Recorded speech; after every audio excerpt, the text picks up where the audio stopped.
So the weather is improving. The game's supposed to start 7:12. It's going to wind up starting a little bit later than that. The original kickoff time was 6:40. And right now, as we get ready to start the season, and we mean it this time, let's go to the public address announcer.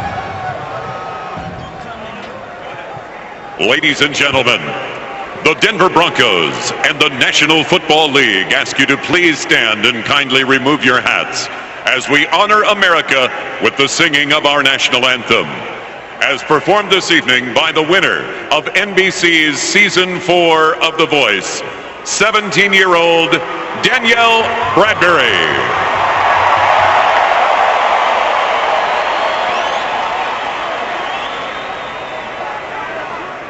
Oh, say, can you see by the dawn's early light what so proudly we hailed at the twilight's last gleaming, whose broad stripes and bright stars through the perilous fight o'er the ramparts we watched were so gallantly streaming, and the rockets regular, the bombs bursting in air, gave proof through the night that our flag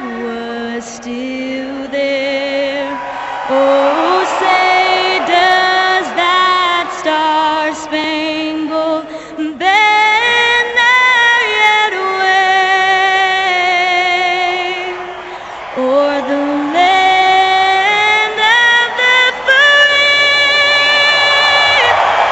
and the home of the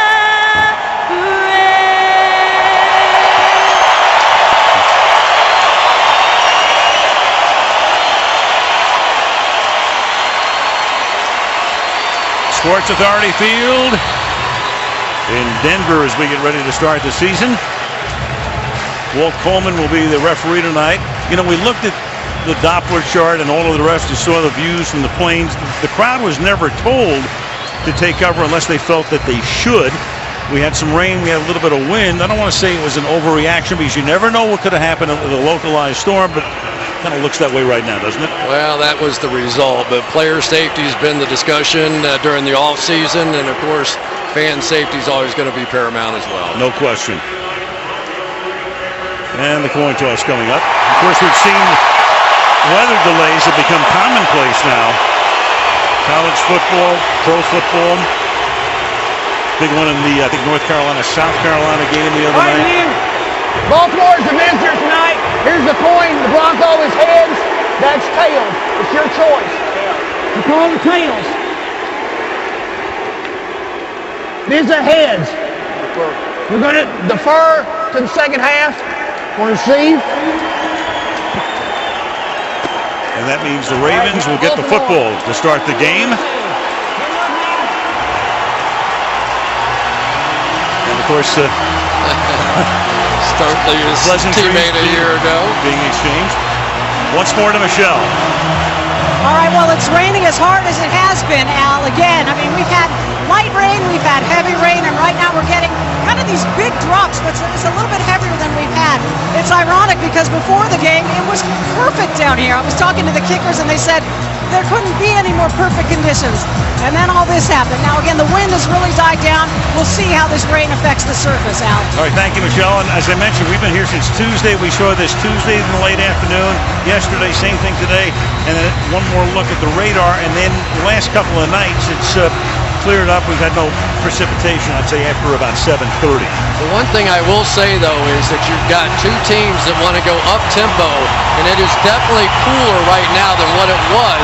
It would have been very difficult to maintain that pace, kind of temperature we saw earlier. Matt Prater's going to kick off for the Denver Broncos. 7th year out of Central Florida, and Jacoby Jones, one of the great postseason stars, had a tremendous year, so many big plays, and of course the biggest of all on the way to the Lombardi Trophy was the touchdown here to send the divisional playoff game into overtime. So the 2013 NFL season is finally underway with a line drive kick that will wind up almost in the stands. And let's take a look now at the Ravens starting offense. Joe Flacco, Delaware. Ray Rice, New Rochelle High School. Vontae Lee, East Carolina. Torrey Smith, Maryland. Jacoby Jones, and Mighty Lane College. Ed Dixon, Oregon Ducks. Brian McKinney, the U. Fletcher Assembly, Iowa State. Gino Gradkowski, Delaware. Marshall Yanda, Iowa. Michael Ward, University of Ole Miss. That offensive front really came together during the playoffs, and John Harbaugh said that made the difference. They start with the fullback Leach, they start with the running back Rice, and they start with play action. They're going to dump off to Ray Rice, who catches a ton of passes, most of them around the line of scrimmage, and that time Wesley Woodyard, taking over as the middle linebacker for Denver, makes the tackle. And Woodyard, a very athletic middle linebacker, had to go there because of an injury to Stuart Bradley. And he said the key for his game without question tonight is going to be, can they stop Ray Rice running the ball, but maybe in particular when they dump it down to him. Ravens talking about going up-tempo, going no huddle, but at least not at the outset tonight. With Denver, you'd very much expect that. I can tell you from experience, it's tough to do on the road. It's tough to get those signals out to the wideouts. Second down and 11. And slipping to the outside goes Rice to the 22-yard line. Duke Iheanacho making the tackle to safety coming up. Take a look at those numbers in postseason in those 4 games. And the new math would be 11 touchdowns, no interceptions, a 117 rating equals $120 million, which is the maximum that he can earn over the next 6 years in his new deal. First time looking at the pass rush without Von Miller, their top rusher. Right, and Boomerville, of course, plays with Baltimore, so it's 3rd down and 8, and the pass is swung out to Stokely, who played here last year, and he gets taken down by Chris Harris. There's a penalty on a play. Penalty downfield at the 41-yard line. Walt Coleman to make the first call of the year. Pass interference, number 12, offense. A penalty decline. So the pass interference was downfield on Jones. Harris came up to make the tackle. So Baltimore begins with the 3 and out. Jacoby Jones here is going to come right up the field and just run right through the defensive back, Chris Harris, and wouldn't have been a first down anyway. Trendon Holiday, and Baltimore knows all too well how dangerous he is. At 5'5", the shortest player in the league, Sam Cook, to send it his way, and Holiday will let it bounce. The coverage was there, and it bounces out of bounds at the 22, and we're going to take a look at the Denver starters. Peyton Manning, University of Tennessee. Noshawn Moreno, Georgia. Demarius Thomas, Georgia Tech. Eric Decker, Minnesota. Wes Welker, Texas Tech. Julius Thomas, Portland State University. Brian Clady, Boise State. Zane Beadles, Utah. Go Utes. Manny Ramirez, Texas Tech. Luis Vasquez, Texas Tech. Orlando Franklin, the U, by way of Toronto. Ramirez moves from guard to center, and then he's joined by Luis Vasquez, not only his teammate in college at Texas Tech, but his roommate in Lubbock as well. And we start with play action, and Manning over the middle, and the first pass of the season is incomplete. It's Julius Thomas, the tight end. He's won the starting job after being injured the past couple of years, and he gets popped by James Ahedebo before he has possession. Joel Dreesen injured his knee, so the job comes to Julius Thomas, a former basketball player. Really high hopes for him, but he's only started 4 games as a pro and couldn't hang on to that one. Going no huddle, they come up in the pistol this time with Manning fronting Moreno, and Moreno, who gets the start, it's going to be running back by committee this year, pushing and shoving going on here. Moreno, Ball, and Ronnie Hillman to share duties. Moreno is the most experienced and probably the best pass protector. Peyton with a tremendous year, could have been the MVP except for a guy named Peterson who gained 2,097 yards, but he finished second. He's won it 4 times. 3rd down and 8. And they go 4 wide with the tight end here, but now they bring Moreno into the backfield.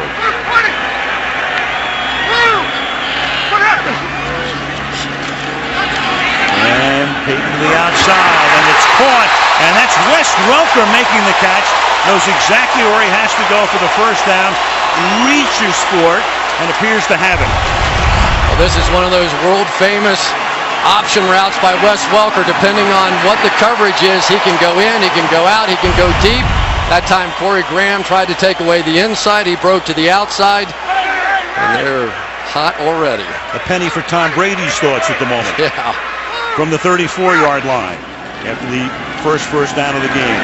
Again, Manning off play action, throwing into traffic and incomplete, intended for Decker, and that's Webb covering. Let's take a look at the Ravens starters. Oregon. Chris Canty, Wahoo Wah. Elvis Dumerville, Louisville. Darrell Smith, Georgia Tech. Josh Bynes, Auburn. Paxall, Paul Sohar University. Jimmy Smith, Colton High School. Corey Graham, University of New Hampshire. James Diedro, University of Massachusetts. Michael Huff, Texas. Ladarius Webb, Nicholls State. A lot of changes on that defense as Moreno takes it to the 41. Of course, the key guys that are missing would be Ray Lewis, who retired. Ed Reed wound up going to Houston. They'd be the headliners, but there are others as well. And don't be surprised if you see the Broncos running right tonight. Pick up Luis Vasquez from San Diego, Orlando Franklin, a big guy in the center, Manny Ramirez, a new guy that they feel really good about running behind. 3rd and 3. From the 41-yard line on Denver's opening drive with protection, and then the pass is incomplete. The crowd looks around for a flag, but there's none forthcoming. Jimmy Smith was there with the coverage. It was Smith who was covering Crabtree in the end zone at the Super Bowl. It could have won the game for San Francisco. That time the pass intended for Thomas. The crowd barks at the replay. 4th down. Well, you have to give the guys a chance to play defense. Let's see, any contact, maybe a little bit on that left shoulder. A lot of times the officials, if they don't see him pulling back on that, they'll let that go, and they did there. Britton Colquitt is the Denver punter. It's a cushy job when you get the kick at altitude. Your stats look great. And with Peyton Manning's your quarterback. And this is a shorter kick. It's called for a fair catch by Jacoby Jones, but then Denver can't get down there, and it rolls about 15 yards into the end zone for the touchback. 11:09 to go in the opening quarter. No score. And this kickoff special being brought to you by Southwest Airlines. You can find our fares online only at southwest.com. By Nissan, innovation for today, innovation for tomorrow, innovation that excites. By Verizon, never be without football with NFL Mobile. And by Bud Light, official beer sponsor of the NFL.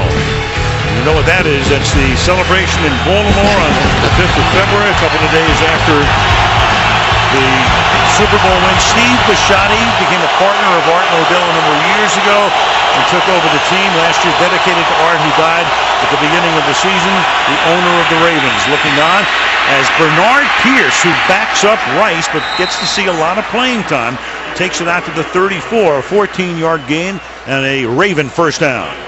Well, they bring back Vontae Leach, their fullback, and it already pays dividends. He's the lead blocker. This is a very traditional offense in many ways. Still fullback, tailback, and 2 wide receivers, and they make it work because of Vontae Leach. From the 34, Pierce flanking Flacco. And a quick pass over the middle is incomplete, intended for Smith.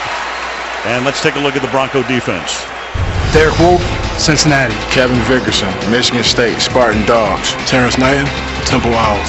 Rob Ayers, the University of Tennessee. Nate Irvin, North Carolina State. Wesley Woodyard, Kentucky. Danny Trevathan, Kentucky. Chris Harris, Kansas University. Doogie Inacho, San Jose State. Raheem the Dream Moore, UCLA. Dominique Roger Cromartie, Tennessee State. Cromartie, one of the new defenders, former Arizona Cardinal and Philadelphia Eagle as Leach gets taken down. Now, a couple of guys are missing. Of course, there is Champ Bailey, suffered a foot injury in the preseason game at Seattle 2.5 weeks ago. They hope to have him back in a week and a half when they play their second game. And Von Miller is suspended for the first 6 games, violating the substance abuse policy. So Von Miller is a guy who is a sackmeister, 18.5. Of course, Boomerville now with Baltimore. Bailey gone, so a lot of mix and match for Jack Del Rio's unit. 3rd and 6. What's coming? Flacco hangs in, guns one on the money. Caught by Torrey Smith, had a breakout year last year. Tackled there by Chris Harris. Big gain on a 3rd and 6. Gain of 29. Well, one of the problems the Broncos without Von Miller are going to have to try to manufacture a pass rush. That time they brought 5, but that also means man coverage on the back end and trying to cover Torrey Smith one-on-one, very difficult. That's as close as they've gotten to Joe Flacco all night. Ayers making contact with him as he releases the ball at the 33. Here goes Rice through the middle to the 26. Ray Rice, about as valuable as any back in the league. He's a 3-down back. He's a great runner. He catches a ton of passes since he came into the league in 2008. No running back has caught more passes. He does everything. Yeah, his numbers actually were down just a bit last year, but that was very much a positive. Bernard Pierce able to share the load, averaging almost 5 yards per carry, but both of those guys were fresh and played great in the playoffs. Ravens opening the season with only 2 pure running backs. 2 running backs and 2 fullbacks. 2nd down and 3. This time Rice flanks wide left and now comes in motion to the backfield. They flare him out. Flacco looking the other way. Brought by Jones to the 14-yard line. This crowd has already seen enough of Jacoby Jones. Well, and I think that the story of the game quickly has already become the lack of a pass rush. This is a good offensive line up front. When they brought in Bryant McKinney a season ago for the playoffs, the offense took off. But you can see Joe Flacco has all day, and you are not going to beat this team unless you can get after him a bit. Ravens started this drive at their own 20-yard line. 8 minutes to go in the quarter. Back to the ground, but not much happening right there as Pierce gets taken down. Iheanacho comes up to make the tackle, and it'll be 2nd down and 10. Duke Iheanacho, who is a surprise starter. He beat out Mike Adams. He's a guy that sort of learned the system a year ago, and they threw the competition open, and Iheanacho came out with a job, and you can see partly why. Halfway mark of the opening quarter. Flacco turns it back the other way. Very dangerous with 2 Broncos right there. Intended for Dallas Clark, the former Colt, who played, of course, some of the years with Manning. Picked up here. Woodyard and Iheanacho are both there as Flacco goes back the other way and almost pays for it. A huge mistake by Joe Flacco. His streak of good luck continues because this one could have easily been picked off and taken the distance the other way. He just got a break for that mistake.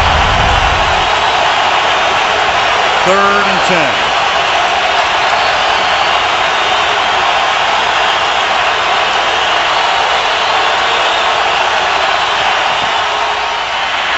Quick flip to the outside to Smith, and Smith fighting for the 1st down, and they're going to spot it just about at the 1st down marker, and indeed, when the ball is placed down, it is a 1st down. Tony Carter couldn't drag him down in time to stop him. 1st down. Well, Torrey Smith manages to extend this ball. Tough lifting. Let's see. Boy, that is tough. At what angle did that ball go across that line? That's flip a coin time, and you can't have a bigger moment to start this game for the Baltimore Ravens. Ball just outside the 2. You've got Leach at fullback. Rice is the running back. Billy Badgema, the tight end, in motion, and the pass is caught. And this is Leach trying to get in, and he's in for the touchdown. Covered by the linebacker Wesley Woodyard. Vontae Leach, the very valuable fullback. Not that many teams, of course, still use fullbacks, but they get the most out of him, and he scores the 1st touchdown of 2013. Well, again, that's the versatility of Vontae Leach. We saw him lead block earlier, makes the catch, drives it into the end zone. Dallas Clark was wide open as well in the back of the end zone. This is a much tougher throw, but managed to get it in. Very impressive drive, beating the Broncos basically with their own medicine. A little hurry-up offense right down the field. Justin Tucker coming off a brilliant rookie season, second-year kicker out of Texas. Of course, they're looking upstairs. All scoring plays have to be reviewed and confirmed, and it is. And so now Tucker for the extra point.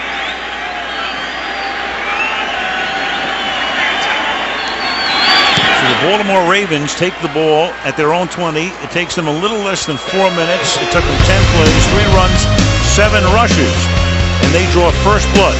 7-0 world champs. For the complete viewing experience, check out NBC Sports Live Extra, NBCSports.com. Michelle Tafoya, social media reports, live chat with Mike Florio. A lot of good stuff right there. And tonight, Matt Burke will check in on social media as well. Matt with a great career in Minnesota and Baltimore, and he retired with his Super Bowl ring. And his replacement right there in the middle of the line is Gino Gradkowski, in second year out of Delaware, the school that produced one Joe Flacco. And the kick by Tucker through the end zone, and Peyton Manning will take over at the 20. So Baltimore goes 80 yards and leads 7-7. Ravens caught a bit of a break to start that drive. Jacoby Jones, as he was coming up for the fair catch, makes the fair catch signal. Now you cannot block at this point. He does block. Caldwell pulls back. They decide not to call it. Drive starts on the 20 instead of about the 11. Maybe feeling it was incidental contact. Regardless, a heck of a drive by the Ravens. 80 yards, 10 plays. The running back is Moreno. The fake to him, and then the pass is caught by Welker. So he has caught both of Manning's completions tonight. John Fox, after 9 years in Carolina, one Super Bowl appearance. He was not a work-long hired by John Elway, came here. That's the year, of course, Tim Tebow had all the magic at the end. They beat Pittsburgh. You had Tebow mania. Then Elway goes out and he signs Manning, and he takes him to that 13-3 mark last season. There's Moreno again, who was benched for a good part of last year, then came on when McGahee got hurt and played well down the stretch. It'll be 3rd down and 3. And Noshawn Moreno really getting a bit of a start from John Fox because of the fact that he knows the offense so well. Monte Ball, probably a little bit better runner, a rookie, high draft pick. Ronnie Hillman, an explosive player, but they trust Moreno more, so he's playing. This time they go 5 wide with trips. They bunch him to the right side of the formation on 3rd down and 3. And Manning able to survey and gun over the middle for a first down to the 41. That's Wes Welker already starting to pay dividends. So Manning has started 3 out of 6 and all 3 to Wes. They are happy to have Ryan Clady back from his shoulder surgery. He's got his hands full tonight against Terrell Suggs. Suggs telling us that Clady is one of a very small handful of tackles in this game that he puts at the very top of the list. Drafted number 1 out of Boise State in 2008 was Clady. And that pass is caught on the run by Welker across the 50 to the Raven 45-yard line. Just one-on-one across the field, and he's working against Corey Graham, a guy that he saw when he was playing in New England. And so far, Wes Welker getting the better of that one. This time, Suggs getting the better of Clady, but just a fraction of a second late. Suggs had a couple of sacks of Peyton Manning in that playoff game last year. Now Ronnie Hillman comes in as the running back, rookie out of San Diego State, picked in the 3rd round, and he makes his regular season debut by getting 1 over the left side, and that's Elvis Dumerville in his 8th year out of Louisville. The first 7 were spent here. Contract snafu. I mean, that's the definition of snafu. His picture is next to it in the dictionary. Yeah, and he's not happy about it either. He really did not want to leave. Of course, he was scheduled to make about $14 million, something like that, and then they had it reduced down to about 8. Fax never got in, and he's in Baltimore. 2nd down and 9, and that's caught at the 40-yard line by Decker. It was deflected.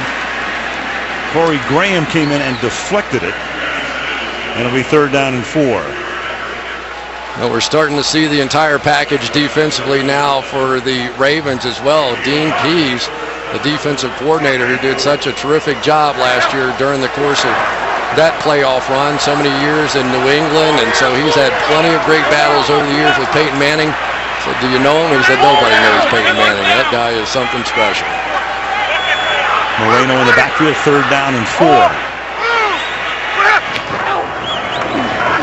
And Peyton dancing around, throws, and that's incomplete. Crowd looks for a flag, doesn't get it. Demarius Thomas, the intended receiver, so the drive bogs down. It'll be 4th down. Let me just correct something on Ronnie Hillman, 2nd-year player. I think he said he was a rookie. Picked last year and actually performed pretty well in the playoffs.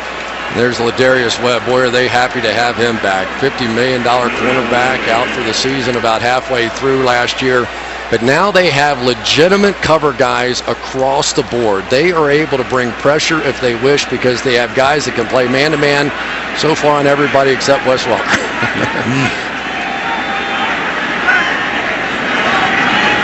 Colquitt. An end-over-end kick. Another fair catch is called for, and this time made by Ladarius Webb. 3:39 to go in the quarter. It's 7-0 Baltimore. They have the ball. Just a few days away from the premiere of the Million-Second Quiz, biggest prize in game show history. Million-Second Quiz, hosted by Ryan Seacrest. You'll see it Monday, 8 Eastern and Pacific, 7 Central and Mountain, right here on NBC. Pedaling down the 16th Street Mall in Denver. Back we come to Sports Authority Field. Ravens begin this drive from the 10-yard line on 1st down. Flacco rolling away from pressure, nobody home, so he throws it way out of bounds. Danny Trevathan put the pressure on it. It'll be 2nd down and 10. A little pressure there, which is good. This offensive line of the Ravens was completely remade for the playoffs a season ago. They bring in Bryant McKinney, who did not start a game the entire year. What a difference he made in protection. But maybe the biggest thing is it took Kelechi Osemele down to guard, really solidified the pocket inside. And of course this year Gino Gradkowski in at center for Matt Burke, the guy with not the experience but maybe a little more quickness than what Burke had. 3.5 to go in the first quarter. Rice, good run to the 18-yard line, a couple shy of the 1st down. It'll be 3rd and a deuce. Moore made the tackle.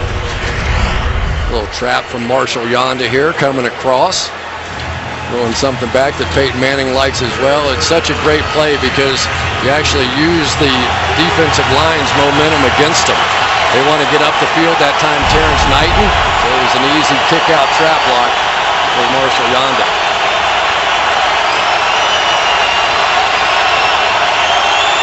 This place has bounce in it, much like the other Mile High. A lot of foot stamping going on. 3rd down and 2, and it's a 1st down on the outside. Rice spinning away, takes the ball out to the 26-yard line, spun around Danny Trevathan, and that'll move the chains. Trevathan's a tremendous cover guy, but this is tough. Ray Rice goes in motion and basically sees the man coverage coming out, and then he stacks in behind the other receiver. So you really almost have no chance whatsoever to get a clean look at Rice, and they convert the 1st down. Rice out, Pearson.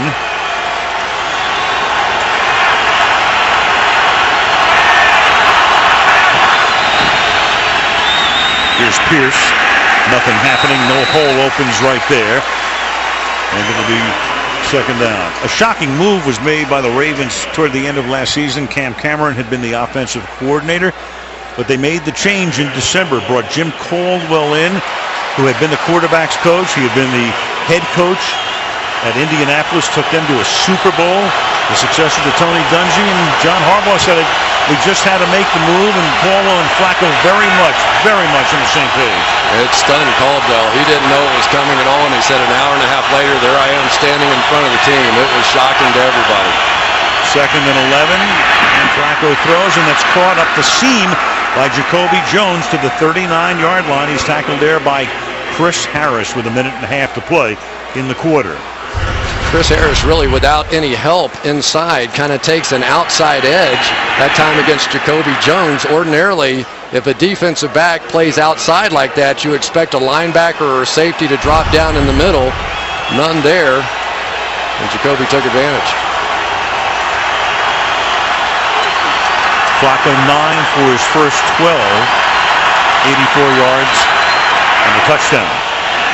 To the outside, they set up the bubble screen with Rice, but that's broken up by Woodyard, who's really coming into his own. Started as a special teams guy, 6th year out of Kentucky, and he is the man in the middle in the signal caller.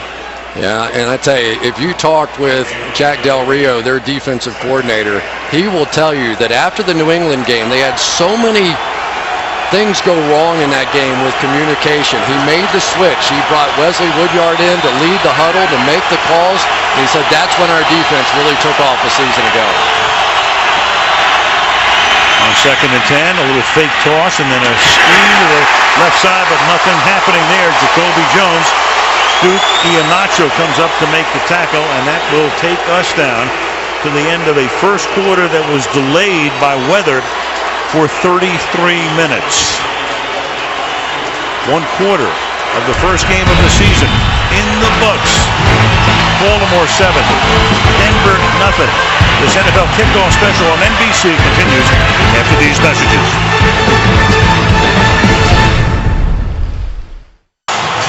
Tonight's aerial coverage being brought to you by Geico. Al Michaels, Chris Collinsworth, Michelle Tafoya. Denver start the second quarter on opening night. It's 3rd down and 12 for the Baltimore Ravens, who lead 7-0. And with a flag thrown, that ends the play. And a false start here. Walt Coleman coming in. False start, number 82, offense. 5-yard penalty, still 3rd down. Torrey Smith will make it 3rd down and 17. John Harbaugh hands on knees. Yeah, I didn't like that one too much. But, you know, they really are looking for who the go-to guy is going to be on this offense. The last couple of years, it's been either Dennis Pitta, who's out with a fractured hip, or Anquan Bolden, who's playing for the 49ers right now. So they're looking for that next guy to step up. Maybe it's Stokely, maybe it's Rice, maybe it's Vontae Leach. Denver with their dime defense, 6 defensive backs, and the pass is incomplete, intended for Ed Dixon. Mike Adams got there as the ball got there.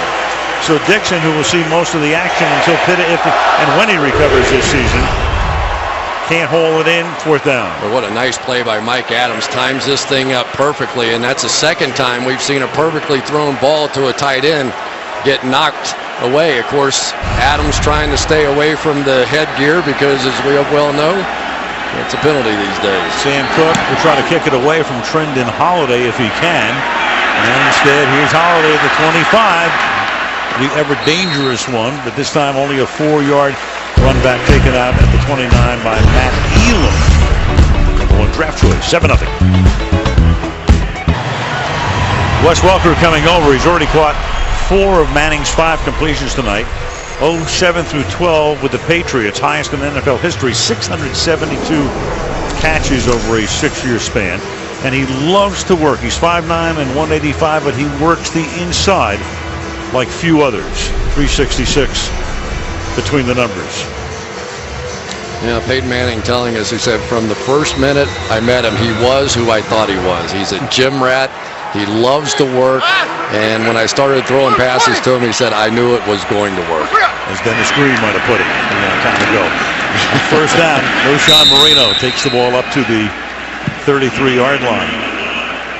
Of course, when Welker, sooner or later, he'll catch a touchdown pass from Manning, and then he can say he's the only guy in history to catch it from Brady and Manning. You know, and it's always a tough decision because you're talking about what will a guy do, not what did he do when you're trying to sign him to a contract. And yet when you're talking about Wes Welker, he probably has 2-3 good years left in him to coincide with Peyton Manning and what he's going to do. Here's Moreno. Well, remember last year in New England, there was some talk around the Patriots that Belichick wasn't happy with Welker. It was disputed. I mean, he did catch 118 passes, but by the time the season ended and it came time to get a new contract, he's here. Belichick likes guys who help him win championships, and that guy has about as much heart as anybody you'll see. I tell you, I don't think I've ever seen a better effort guy than Wes Welker. I never see him take a minute of a play off ever. 3rd down and 7.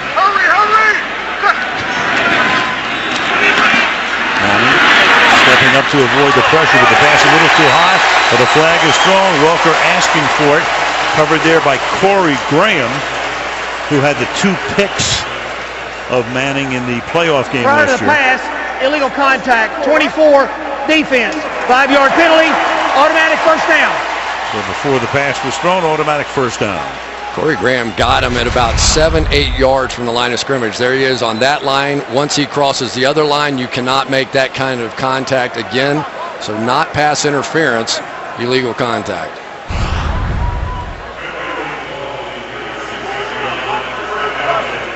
Remember this game last year and opener, and Peyton kind of off to a little bit of a slow start, and then all of a sudden, bang, bang, bang, really started going late in that one. The ebb and flow of that game was incredible on both sides. And Manning's pass is incomplete. That's unintended for Eric Decker. Darryl Smith is there. With Ray Lewis retiring, who is going to fill that void? Well, Darryl Smith had played in relative anonymity with Jacksonville, because Jacksonville just hasn't been very good for a number of years, but he did a real good job there, and the Ravens had their eye on him for months. And this is Julius Thomas making the catch, and then they had to wait until June because of money situations, the salary cap and all of the rest, to wind up signing him. Yeah, they had a feeling about him, though, because they didn't want to lose the compensatory pick, so they waited, and they have been pleasantly surprised. He has fit in perfectly and just filled that leadership void. Not going to be Ray Lewis, but he was exactly what they needed on this defense. 34 over the middle, and the pass at the 48-yard line. That's Darryl Smith. So we talk about it, but it's incomplete. The ball winds up on the ground. A near pick there. Julius Thomas is at the bottom of the pile as well, and it's 4th down. Tries to hit Eric Decker coming across the field and really just threw it behind him. Looks like the ball bounces. Comes out. Yep. Yeah, no question about it. It's called by the officials, so now both quarterbacks have caught a break on poorly thrown balls. Colquitt to punt. Jacoby Jones back to receive. You got 2 phenomenal return men in the game. Jones and Holiday both were cast away by the Houston Texans. A high, very short kick. And running in with a fair catch, the ball will bounce and be down at the 1-yard line. Wow, what a collision. Jacoby Jones took from his own guy on the play. Brendan Trowick, a rookie free agent out of Troy. That's his welcome to the NFL moment. One he'd love to forget immediately. A lot of things to talk about here, but the ball's going to come off the goal line. David Bruton, their special team star, comes down, and you'll see the official throw the beanbag. The collision, of course, newsworthy enough. It hit David Bruton, so that's where they're going to mark it at the 15. And the bigger story, though, is this, with Jacoby Jones hyperextending that knee. Certainly hope he's okay. The rookie Trowick runs into him. So Marlon Brown, a rookie out of Georgia, will have to take that spot on the outside. Opposite Torrey Smith, and Ray Rice picks up 1 yard. So of all things, Jones calling for the fair catch. The rookie free agent backing up Trowick, running into Jones. Trowick hurt as well. There he is on the bench, and Bruton just barely got a piece of it. Otherwise, the ball would have been at the 1-yard line. 2nd and 9 now.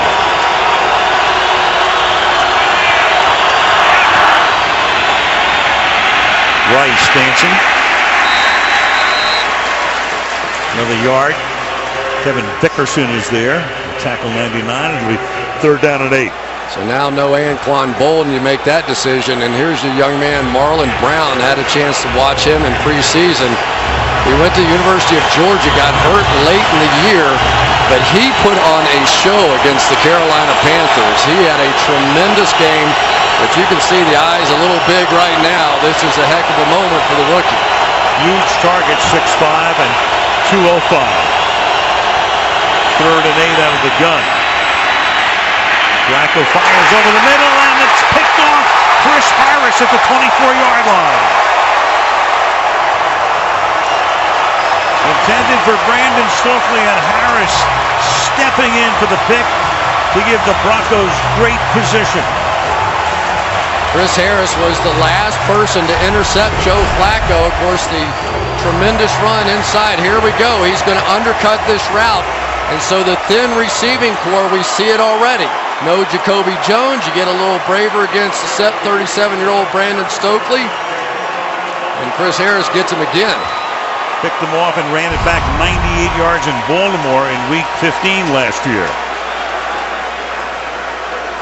From the 24-yard line. We'll start with Moreno in the backfield, but first, Walt Coleman will tell us eventually. Crowd is still upset about the call on the punt, even though you could see it on the replay that the ball did deflect off Bruton's arm. You know, and Peyton Manning doesn't like this. As an offense, when you get a quick change like that, you get a turnover, especially down in this part of the field, you want to run out there, snap the ball, the defense is unsettled, and they gave the Ravens a bit of a moment there to regroup. Peyton wearing a glove now. He did not start the game with a glove. Hurry! Due to the weather, of course, it's not 13, it was 86 at kickoff. And Manning will throw wide open to Julius Thomas for the touchdown. Chris Canty knocks Manning down after he releases the pass. It's the glove.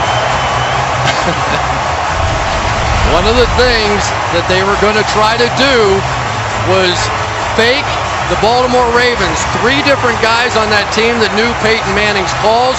They were going to make some calls that the Ravens would recognize and then change it up off of there. I'm sure the call that Stokely and some of the guys knew was a flat route there. They go flat, they go up, and that is Peyton Manning simply fooling the Baltimore Ravens, using their knowledge against them. One play following the pick. Prater for the point after. Ooh, close, but just good inside the right upright to tie the game. 11:35 left in the opening half. 7-7 on opening night.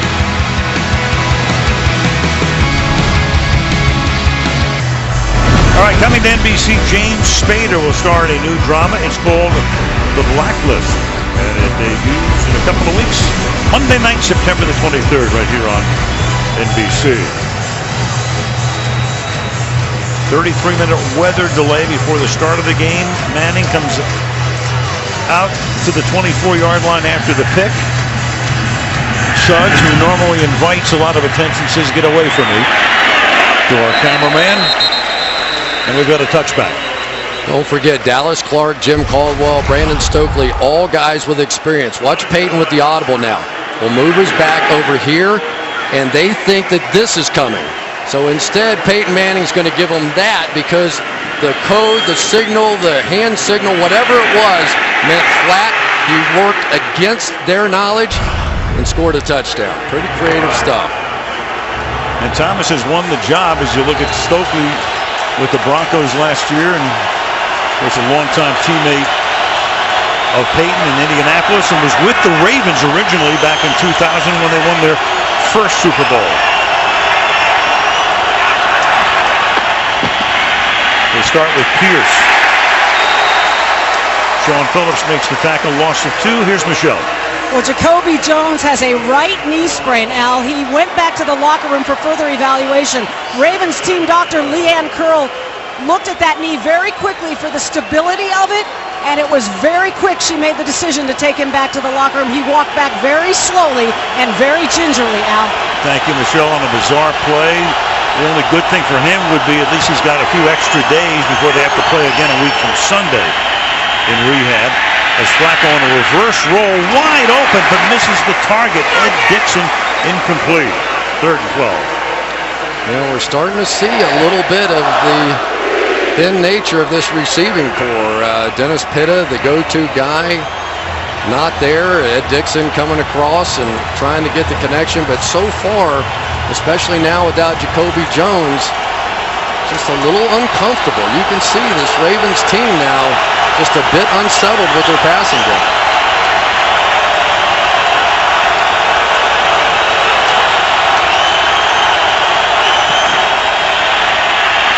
On 3rd and 12, Out to the left side, it's Dallas Clark making the catch. And Dallas Clark turning what for just a second might have looked like a Denver interception and possible touchdown return into a big first down. Gain of 31. That was Robert Ayers out on the coverage of Dallas Clark, the defensive end. He goes for the interception, just misses, and in man coverage you can see everybody just chasing their receiver down the field. Huge break there for the Ravens. First down at the 49-yard line. Pierce takes it right to the midfield stripe as we tick down to 10 minutes to go in the first half. Raven receiving leaders last year. Bolden traded to San Francisco. Pitt is on IR. They hope to have back. He's on that short-term IR where they could get him back before the end of the season. Rice, and then you got Smith and Jones. So three of those guys not here. I tell you, he's doing a nice job so far. Dominic Rogers Cromartie on Torrey Smith. Torrey Smith tore up Champ Bailey last year in the playoff game. Bailey inactive tonight. And Flacco's going to bomb one that's incomplete.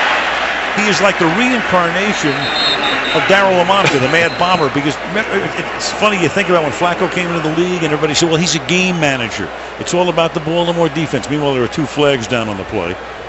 Not a game manager, he's a rocket launcher. Right. And the Broncos found out about that last year. Threw more very deep passes than anybody in the Prior to league the pass, last year. holding 33, defense, 5-yard penalty, automatic first down. That's Duke Iannaccio, the second-year safety out of San Jose State, who's won the starting job back there. Pretty simple call here.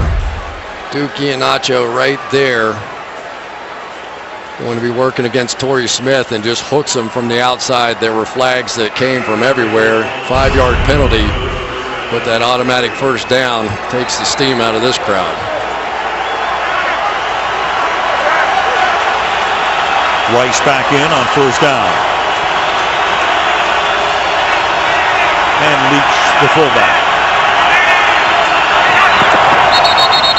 Flag before the snap. Full start. Full start, number 72, offense. 5-yard penalty, still first down. Left guard Osemele. I'll tell you, the Baltimore Ravens have two of the nastier guards you'll find playing. Marshall Yanda has an intimidation factor to him, the right guard, number 73, and Kelechi Osemele is at home playing left guard, moved in from tackle and clearly made a difference. Joe Flacco said it was at least a half a second difference when I was throwing the football when he was playing guard. First and 15, they run a stunt up front, but they get off the pass to Rice, and Rice takes it to the 40-yard line. Derek Wolfe slicing in, almost busting up the play, but instead they have a gain of 10, 2nd and 5. Just good to see Derek Wolfe back out on the field again. There's a young man that they carted off, strapped to a stretcher, had a spinal concussion, said the entire right side of his body had no feeling. He obviously was absolutely scared to death. Caught a break. Said it's like turning the lights off at a factory. They go off fast, come on slowly. Eventually they came off back on, and there he is. Hold it like a concussion in the spine. Very scary in a preseason game in Seattle. August 17th as Ray Rice gets tackled at just about the line of scrimmage. It'll be 3rd down and 5 with 8:45 left in the half. The one thing about the Denver Broncos is they are better up front. You can see it already. Terrence Knighton's made a difference. Kevin Vickerson drafts Sylvester Williams. This is a better bunch protecting those inside linebackers with their defensive tackles. 5 receivers all going out, and Flacco's going to go deep and incomplete. Carter was back there, intended for the rookie Marlon Brown. 4th down. Well, here's where you have to win. I mean, there's just no doubt about it. You get man coverage, and that means one-on-one with no help whatsoever. The rookie Marlon Brown with a chance. But Tony Carter, Chris Harris, Dominic Rogers, Cromartie, they've been up to the task, at least thus far. Well, Wes Welker is going to return the kick. They send him back inside the 10-yard line if indeed Sam Cook puts it in play.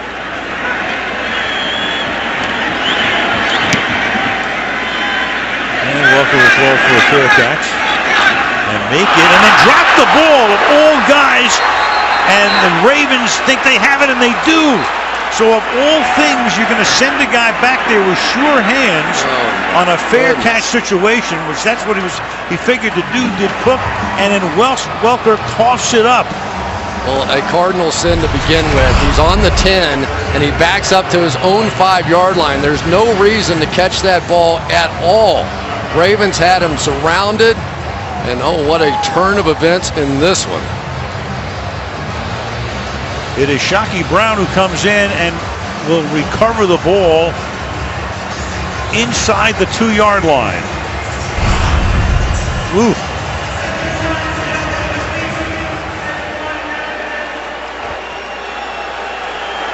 That's tough when you're the new guy in town and you plant one on the 1-yard line for this offense, and that fullback and that tailback. Good luck now. Well, it's interesting. Trendon Holiday is their regular return guy. He's had fumbling issues through his career. They put Welker back there for his hands, and look what happens. First down and goal inside the 2. Rice swinging to the outside. Leach throws the block, and that springs Rice for a touchdown. Leach takes Iheanacho out of the play, and Ray Rice puts it into the end zone. Well, Vontae Leach, another knockout blow there. And Michael Orr, the right tackle, gets up slowly. Here we go, coming right at you. Duke Iheanacho takes a shot and is out of it. And Ray Rice with a little jump rope there for the touchdown. Boy, what a huge penalty, huh? I mean, turnover. Fumble, yeah. Well, each team with a turnover, and each has resulted in a next play touchdown by the opposition. And now Justin Tucker to make it a 7-point game. 8 minutes and 3 seconds remaining in the opening half on opening night. Ravens by 7 in Denver.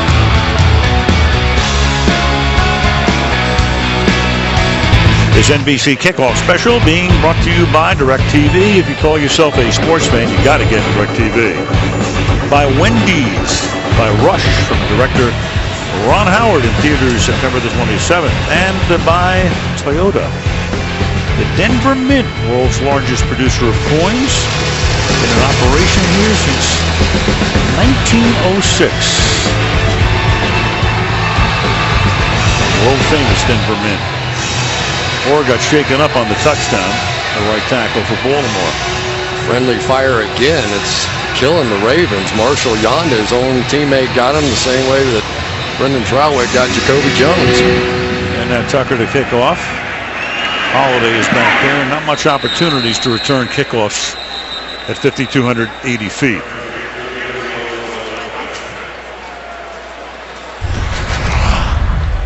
See if we can see it right here.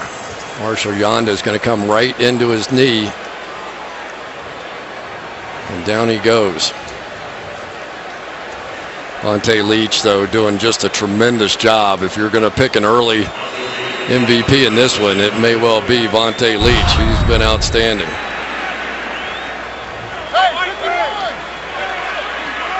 Manning starts his drive from the 20-yard line.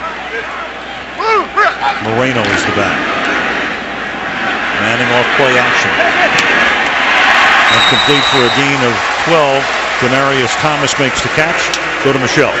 Well, the word on Michael Orr is that it is a right ankle sprain, and he is questionable to return, Al. He's up and trying to put some weight on it without a shoe on right now. Doctors have been looking at him. Even John Harbaugh came over and asked him how he's doing, but right now questionable. Very interesting, Michelle, too. Will it be Ricky Wagner who comes in as a rookie? We'll see when they get the ball. 1st and 10 from the 33. Give the ball to Moreno, and he gets whacked after a gain of 2 by Haloti Ngata, who says hello. Now, one problem you've got if you try and take an outside stretch play and cut it back, you're going to run into that guy right there. Haloti Ngata said Haloti right there to there's Sean Marino. He is a man's man, that guy inside. 6'4" and 340. Maybe Vince Wilfork, the only other guy I can think of, that kind of presence in there. 2nd down and 8. Manning with time, dumps it off underneath. Catch is made by Moreno out to the 41-yard line, setting up a 3rd and 2. Smith makes the tackle. 7 minutes to play in the half. Well, we talked about the new right guard, Luis Vasquez. Here we go, coming over from San Diego. He's got his hands full with Lodi Nada, but handles that perfectly. Nice to have that big presence. When you have guys inside that can hold the point, it gives Peyton Manning a chance to step up and make bigger throws. 3rd and 2. Ravens shuffling around on defense. And the first down is gained by Moreno. Ravens moving around all over the place, and Moreno just did get enough over the left side. First down. Well, here's what happens. They want Terrell Suggs always on the weak side of the formation. So they're trying to flip him to get him over to that left side. He gets there late. They go right at him. But Suggs showing up late. You can see when you don't get your feet set against Ryan Clady, you go backwards. Well, they're going to measure. They don't give him the greatest of spots. Put it right there. And just enough.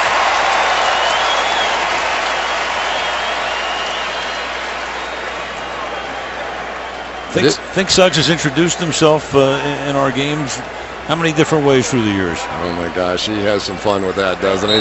He loves it. He's a great energy guy, and now with Ray Lewis not being on the field, he doesn't want to talk about his leadership role, but there's no question. He's the energy. He's the juice in practice. He's the guy they're turning to right now. Now you've got Monte Ball as the running back, the rookie out of Wisconsin. The play fake to him.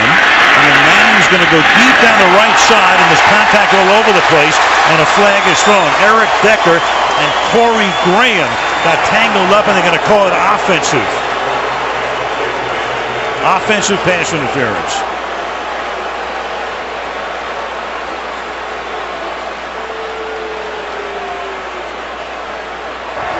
Pass interference, number 87, offense, 10-yard penalty, still first down. Well, Decker saw the ball was thrown behind him here, and he's going to try and gain position, just sort of did a little arm over. I think he did hook him around the waist. You could see him kind of brace himself there, push Corey Graham by, and got caught. 10-yard penalty, back to the 33-yard line. First down and 20.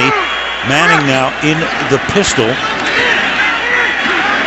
Protection is good. Pass to the outside is good as well. Julius Thomas, who scored the touchdown, breaking the tackle. And Julius Thomas all the way inside the 25-yard line. He broke away from the safety, Michael Huff. Michael Huff trying to replace Ed Reed. This is heavy lifting, though, for any safety. This guy is a monster. You go out and you watch him in practice and you go, who is that?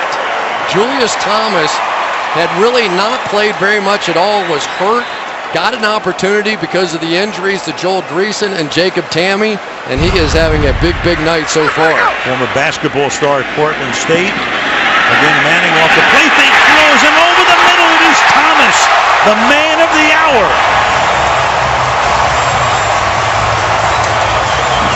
2 touchdowns for Thomas.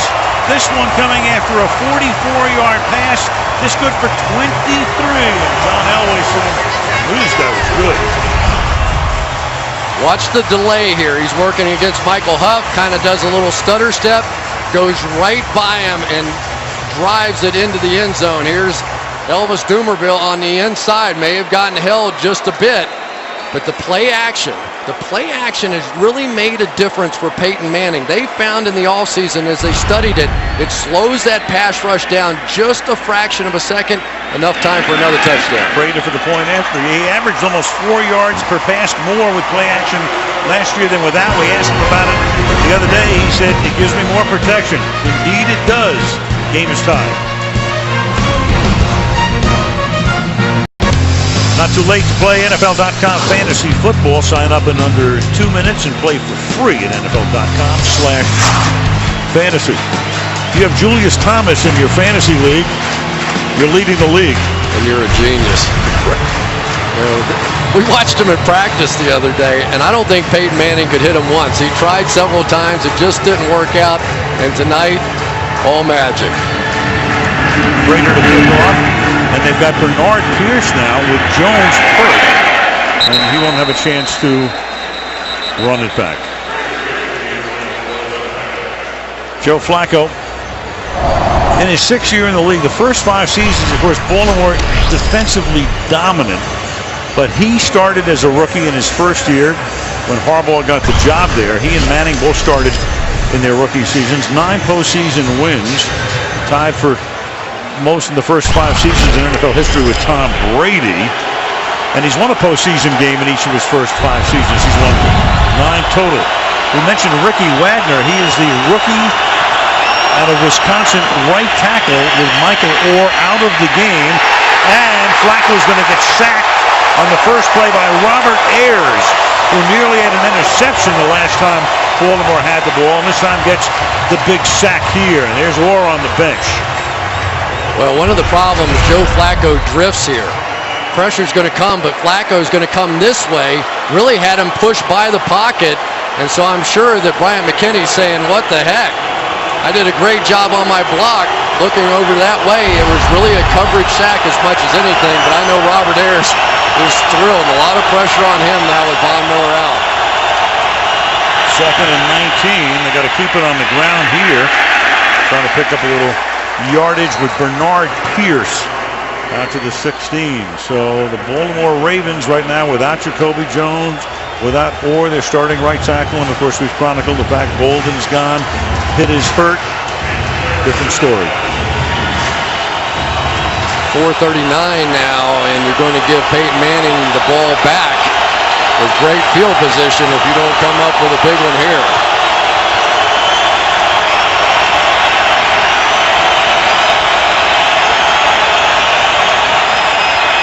Third and 14. Flacco stepping away, and the pass is incomplete. Intended for Brandon Stokely. So a very fast 3 and out, punctuated by a sack. Chris Harris covers, and Manning will get the ball back with over 4 minutes. Slot blitz going to come off the edge here. Made him get the ball out just a little bit quicker. Pretty good job, though, by Rick Wagner, noticing that coming out late, giving him just enough time. So now you've got Trendon Holiday, their regular returner after the disastrous punt return for Welker on the last series. And Sam Cook sends it up into the night sky. A flag is thrown. Holiday at the 34. He runs out of room, and then of all things, a real dumb personal foul. Albert McClellan. So you had a flag at the outset back at the 8-yard line, and you know what that flag is going to be for McClellan. And we'll get the call from Coleman. Last thing in the world you want to do is, oh, there's the official with the hat off. Somebody's running out of bounds or doing something wrong there. That you tack on 15 yards to this one. You cross midfield.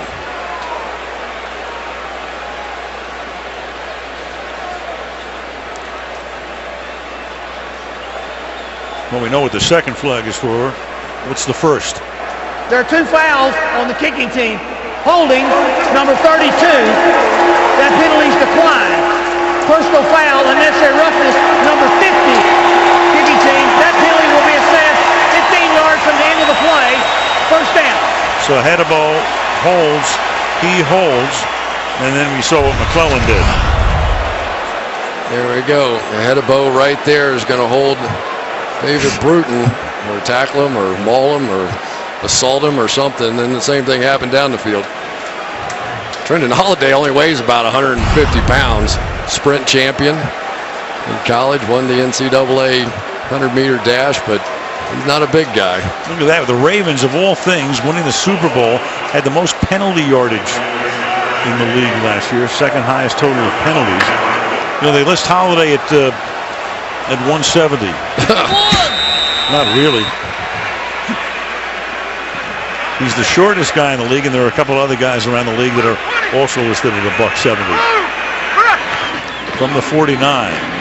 Manning throws, and the pass is taken just off the surface. Terrell Suggs came in and hit Manning, but the pass is caught for a short gain by Thomas. I thought it hit the ground looking from here. Manning wants to get up there in a hurry. Let's take a look here. He got a good shot from Suggs on the tail end of that one. Looked like a little bit of the point. They're going to let it go, though. No, that was a one-hopper for sure. Oh, yeah. Oh, yeah. Now you that's a challengeable call, and thus it will be challenged. How's that for deductive reasoning? I like your eyesight, though. Saw that one. That's way across the field from us.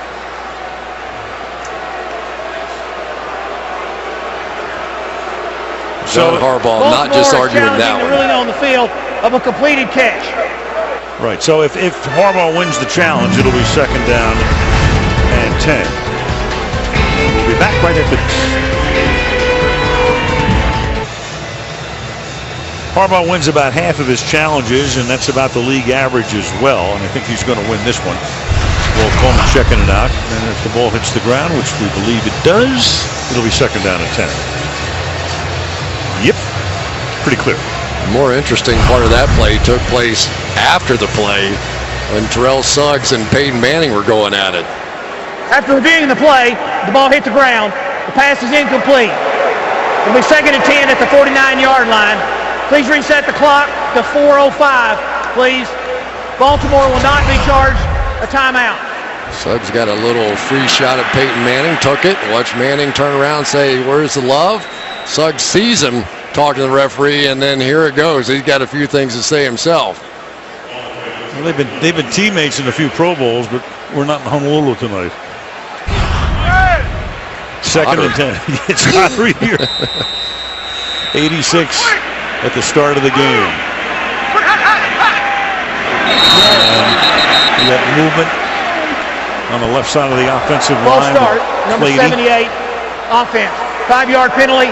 Still 2nd down. 2nd and 15 now. You know, it's interesting. If he had moved initially, as soon as the Ravens jumped across the line, he may have gotten a call on the defensive side, but they moved, went back, and then Clady tried to do a late jump out there to draw the flag. It was too late, and the officials called it properly. Meanwhile, Manning, who threw a touchdown pass when he put the glove on before, goes barehanded here. 2nd down and 15.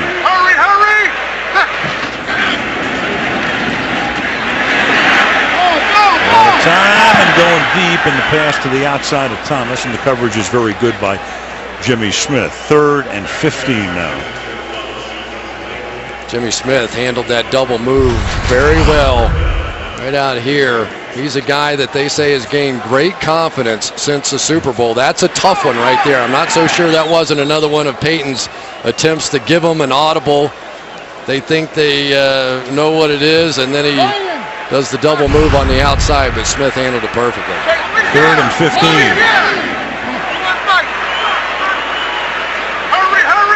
They bunch 3 receivers to the left side, and Manning looking over there, and then runs out of time, and that is Suggs who gets in there for the sack. Here we go. Elvis Dumerville is going to get this sack basically for Terrell Suggs. He beats Clady on the outside, but who do they chip? They chip on the other side against Elvis Dumerville. That balancing of the pass rush is going to create opportunities for Terrell Suggs that he simply didn't have a season ago. And now Lardarius Webb will go back to receive this punt from Britton Colquitt. Again, with Jones hurt. Jones not only the starting wideout, it returns all kickoffs and punts, but not for the rest of the night. Fair caught at the 16-yard line with 3:19. Harbaugh, in a bit of news that would be not at all surprising, just had his contract officially extended by the Baltimore Ravens. So I think he's going to go now through the 2016 season. Say they made a tremendous choice, Steve. Bashada, the owner, and Ozzie Newsome, who's done such a phenomenal job as the Ravens general manager. Harbaugh was a guy that nobody was really talking about at that point. He's been mainly a special teams coach in Philadelphia, then it coached the secondary. And remember, Jason Garrett could have had that job and turned it down. And we'll see Garrett on Sunday night against the Giants. Just another way to get a promo in. Smooth. 1st and 10 from the 16-yard line. And Flacco to the outside. The pass is incomplete. The other night we were talking to Tony Dungy at dinner, about what do you look for if you were a general manager these days? What do you look for in a head coach? I look for John Harbaugh. He's a guy that a very non-traditional route. Typically, it's the hot offensive coordinator, the hot defensive coordinator. But I think the way he kept this team together, they had a nasty meeting in the middle of the season last year, but he took control. They weathered the storm and went on and won the Super Bowl. May have caused a little thinning of the herd from some players there. Rice to the outside turns nothing into a little something. Well, for a few years it was owners would say, can you find me the next Mike Tomlin? Now it's Tomlin and Harbaugh. Take a look at that, reaching the playoffs each of the first 5 years. Cowher 6, Paul Brown 6, Chuck Knox 5, and John Harbaugh seeking a 6th in a row, and he's won a playoff game in each of those 5. And there is Ozzie Newsome, general manager, executive vice president, and what a tremendous job he has done. 3rd and 4, and that is caught, and that'll move the chains to the 29, Marlon Brown. When you're a GM and your first 2 picks, when the franchise is now in Baltimore, are Ray Lewis in the 1st round and Jonathan Ogden as well in the 1st round, that ain't bad. Ogden went into the Hall of Fame this year, and Lewis, of course, will go into the Hall of Fame in 5 years. Ozzie would have had a chance to get in the Hall of Fame as a GM and already did as a player, right. So pretty amazing career. We go to the 2-minute warning with the game tied on opening night at 14. Stay tuned for the Toyota halftime. You'll hear from Eli Manning, Tony Romo, and the players inside the Giants-Cowboys rivalry, which resumes this Sunday night right here on NBC. Dan, Tony, and Rodney will have their take on the first half as the NFL season kicks off tonight in Denver. You joined us late. We had a 33-minute weather delay at the start of the game because of lightning in the area. Game tied at 14, 1st down. With 2 minutes to go, wide open over the middle is Marlon Brown. And Brown, who has to pick up the slack with Jones in the locker room with a 1st down for 23 yards. I tell you, do not go to sleep on Marlon Brown. This kid can play. He made some spectacular plays during the course of the preseason. And on the other side, Dominic Rodgers-Cromartie basically pitching a shutout on his side. Minute and a half to the half. And that's a nice tackle made on Dallas Clark on the outside by Raheem Moore, limiting him to a gain of 5 yards. No Champ Bailey and no Von Miller, and now we have a player cramping up. Chris Harris in the middle of the field. Chris Harris with the earlier pick with a cramp. Broncos hoping it's just a cramp. Chris Harris has to come out at least for 1 play. He's big, especially in the absence of Champ Bailey in the secondary. So to the bench he goes at least for 1 play. And now you've got Kayvon Webster, rookie out of South Florida, who now comes in. I'm sure Flacco is locked in on that right now. 2nd down and 5.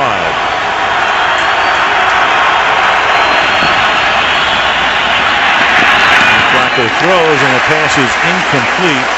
Clark looks for a flag. Dallas Clark doesn't see one. Danny Trevathan with the coverage. 3rd down. That's beautiful right there. Danny Trevathan just plays this perfectly. Number 59 will turn outside. No foul on the play. That's really well done. These 2 guys can run. They're inside backers. Trevathan and Wesley Woodyard. They're like the 2 guys from San Francisco. They can cover anybody. 3rd and 5. Blitz coming. Flacco, though, protected well and picks up the 1st down. And that's Dallas Clark over the middle to the 36-yard line, and the clock ticks down to a minute. Mike Adams makes the stop. Well, you've got Von Miller out. Remember that. So now they're having to try and blitz to get some pressure. If you blitz and don't get there, somebody is going to get open in that man coverage. That is too long to give Flacco. Long did its job. Flacco had the time to find Clark. Slides to his left. Open man makes the catch. Torrey Smith who's been pretty silent for the most part tonight, tackled by Mike Adams, their #1 receiver. Had that tremendous breakout year last year. Makes his 3rd catch of the game. Cromartie's going to try and get the jam, but then he just slides right in behind there. You see the guy coming out in the flat to hold Cromartie. And Flacco taking advantage. They really need Torrey Smith to get in this game. He is their big play guy. 1st and 10, 39 seconds. I think they're coming out of the man coverage because of the rookie in there. This is Rice. And Rice will pick up a 1st down to the 8-yard line. This is a perfect drive in a couple of ways for Baltimore. They're moving down the field, they're approaching the end zone, and they're leaving no time for Manning. Perfectly done, and Joe Flacco, who's been given a lot of room to audible at the line of scrimmage, I think has noticed what I've seen. They're going back to these deep zones to try and protect Kayvon Webster. He said, okay, fine, you want to put 2 safeties in the end zone, I'll give it to my all-pro Ray Rice and take it right down your throat. You can't protect everything. You try to protect young players on the outside, you have to give up something. 1st and goal now.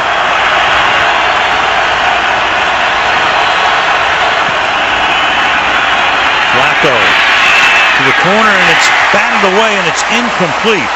That's Webster, the rookie we talked about. Brandon Stokely, the intended receiver, and the rookie who's had to come in and play on this series. Champ Bailey is hurt. Chris Harris had to come out. Breaks it up, 2nd and goal. That helps. You got the man coverage. Flacco saw it. He goes right at it, and he breaks it up. Now maybe if you're Joe Flacco, you say, well, maybe the kid can play. That helps.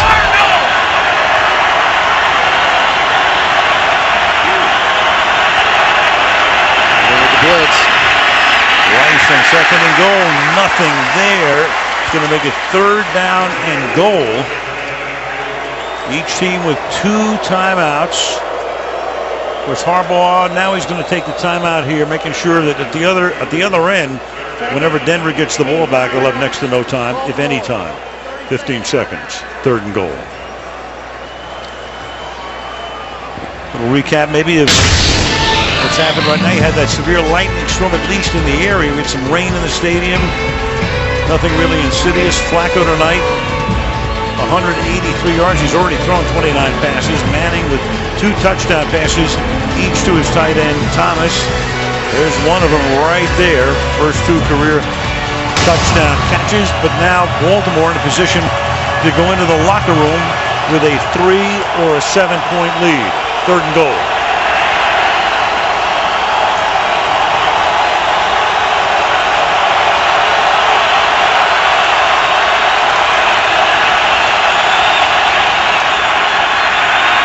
Protected well, and the pass broken up. Dallas Clark, the intended receiver. Trevathan is back there covering on the play to break it up with 10 seconds. I'm telling you, Danny Trevathan and Wesley Woodyard can fly. They watch him. They're just coming across the field here. He can run with Dallas Clark absolutely. Oh, he dropped it. I thought Trevathan broke it up. He just flat, cold dropped it. Oh, my goodness. Well, Clark was dropping a bunch in preseason, but they needed a tight end. Dixon was getting healthy. Pitt is out. And Clark got signed, and then Tucker kicks it through from 25 yards away. So it could have been 7. Instead, it's just 3. It's 17-14. Is right. The new guys, Wes Welker with the fumble on the punt return, and then Dallas Clark with a freebie. I mean, that wasn't even close. You could go a year without seeing him drop one that easily from Peyton Manning back in the day with the Colts. It's a heck of a game, though, isn't it? It's a good game. Yeah, it really is. I mean, these 2 teams, you look at the great and dramatic playoff games in NFL history, and that's right up there in the top 5 last year. That was phenomenal. John Elway, he saw a few games. You know, it's a funny thing. If you're a Bronco fan, maybe you can take some solace in the fact when Elway was in his 3rd to last year as a quarterback, they lost a wild card game to Jacksonville when the Jaguars were in their second year in the league. It was a stunning and shocking upset here. When everybody thought Denver might go to the Super Bowl, all of a sudden they get whacked by Jacksonville as Tucker's kick will not be returned. But what happened the next 2 years? They won the Super Bowl, and then they won the Super Bowl again. And, of course, John rode off into a Rocky Mountain sunset.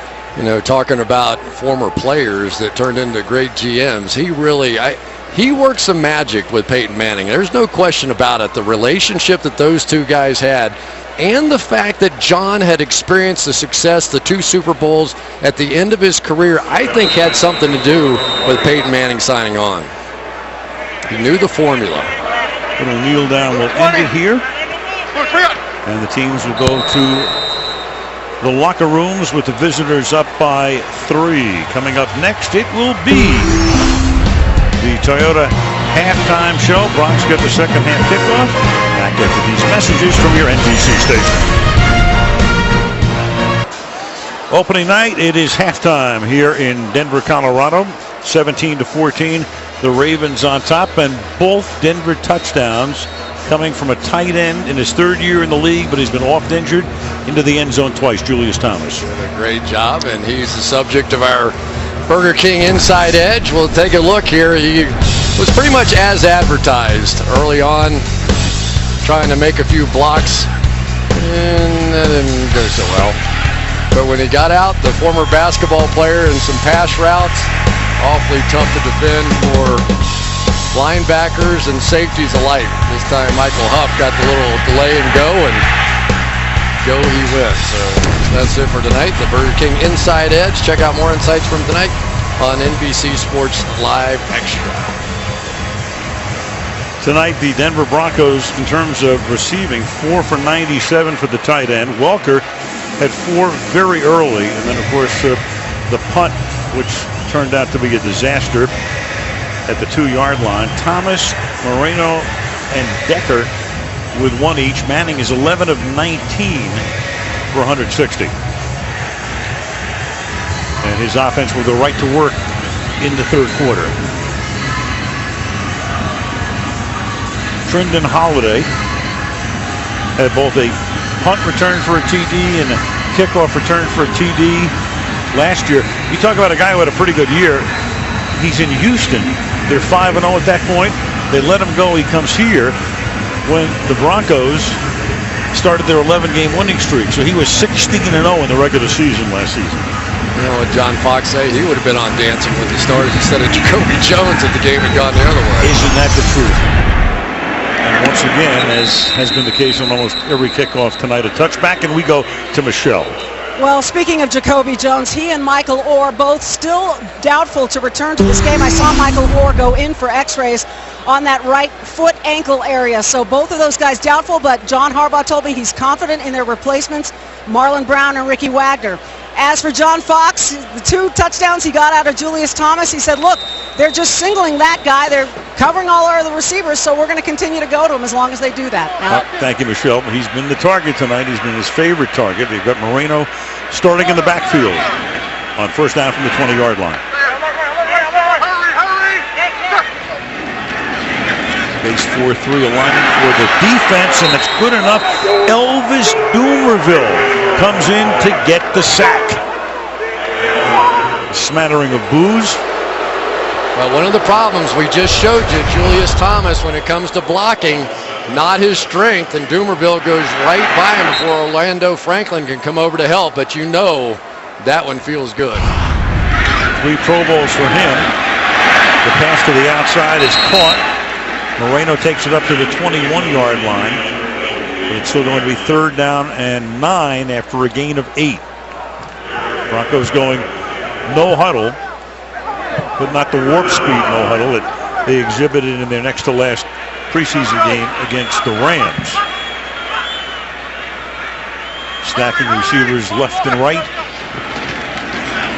3rd down and 9. Manning to the outside, and going down is Welker to make the catch at the 31-yard line. So they go from 2nd and 17. Graham is saying the ball hit the ground.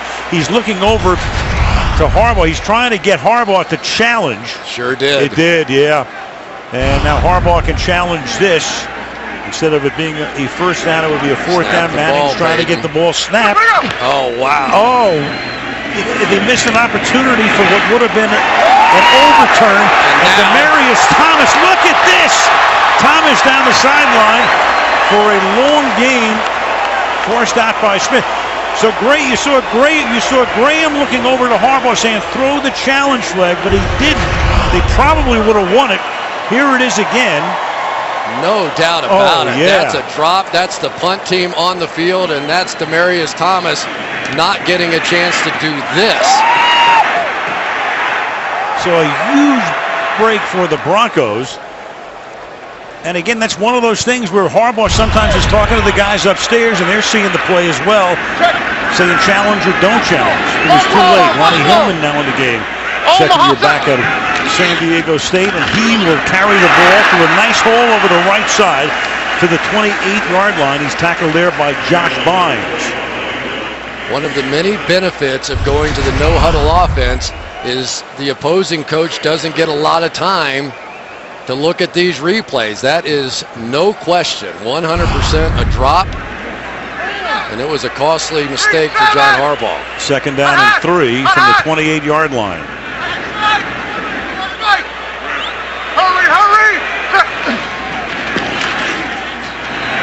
And Manning throwing, and it is a fingertip catch for a touchdown, but a flag is down. Andre Caldwell beating Jimmy Smith with a juggling catch, but a flag is down. For the moment, a 28-yard touchdown. Flag down at the 22. Here's Coleman. Holding, defense, penalties declined, touchdown. What a turn of events on this drive. Great job by Andre Caldwell. He bobbles this ball, but manages to keep his feet in bounds until he can get it back under control. Good move off the line of scrimmage. Little bobble there, but he doesn't step out. Completes the catch. The foot gets close, but I don't think so. Well, they're looking at it upstairs as they do with all scoring plays. He appears to have possession there. He's inside the pylon. It should count. You can see just a bit of green between his shoe and that white line right there. And he has possession before he crosses the goal line. So Coleman waiting for the confirmation. He gets it. Denver takes the lead. Prater to convert. So Harbaugh misses the opportunity to challenge. They would have won it. Instead, Denver goes down the field and scores, and the Broncos have a 4-point lead early in the third. This NBC kickoff special being brought to you by Burger King, where taste is king. By Hyundai, new thinking, new possibilities.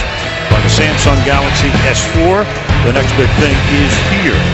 And by Geico, 15 minutes to save you 15% on car insurance.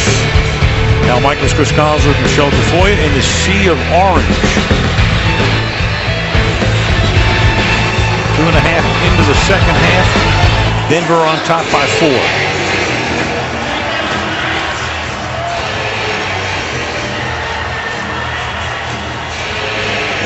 Catch by Caldwell, his first of the night. Exactly what I was going to say. First one last year, just had one catch all season. Big one already. And Prater with a kick that might be returned, but no. Bernard Pierce fields it. Touchback. Well, we talked about the power of the fullback, Monte Leach, coming back to Baltimore, and when you're playing against smaller inside linebackers that the Broncos have, anytime they can get him isolated on those guys, here catches the touchdown pass. But his blocks have been really significant here against Dookie and Nacho. Spring Rice for the second touchdown. There's Leach in the game. Again, you've got a rookie right tackle, Ricky Wagner. 5th-round pick out of Wisconsin with his oars out. And Jacoby Jones doubtful to play the rest of the night, and Rice gets taken down by Nate Irving. It's a great job by Irving, but nobody blocked him at all. I don't know what the mix-up was on this one. It looked like Bryant McKinney was supposed to turn out on Nate Irving, he doesn't, and his back pays the price. And there was Jones, and he's definitely done for the night. Sprained knee, and we just hope that he's ready a week from Sunday when they open up at home against Cleveland. Good protection. Flacco bends it incomplete. Ed Dixon can't hang on to it. It'll be 3rd down and 12. Well, right now, the loss of Dennis Pitta is starting to rear its head. Dallas Clark drops the touchdown just before the half, and now Pitta can't, or Ed Dixon can't hold on to that one. They got a lot of plays out of their tight end last year, and so far not here tonight.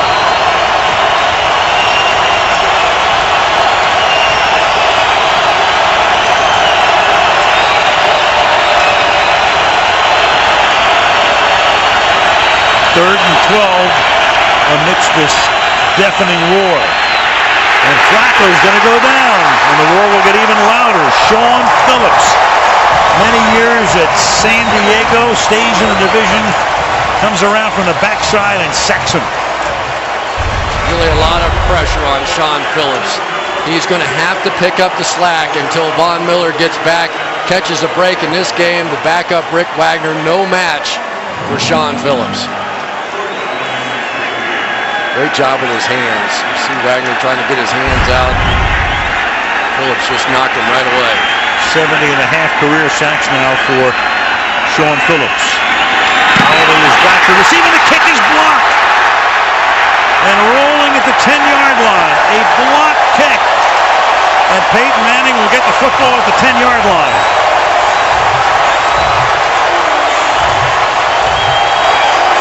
David Bruton, one of the guys in there.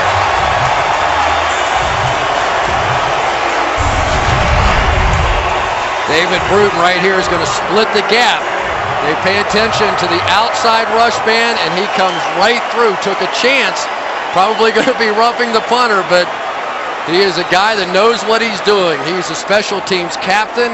He was a Pro Bowl alternate and came up huge there. Sam Cook in the league since 06, 3rd career block. Last one in 09. First and goal with the ball right at the 10. And Manning with the pump fake and then throws underneath. And Welker catches it for a gain of close to 4. Stopped by Graham. It'll be 2nd down and goal.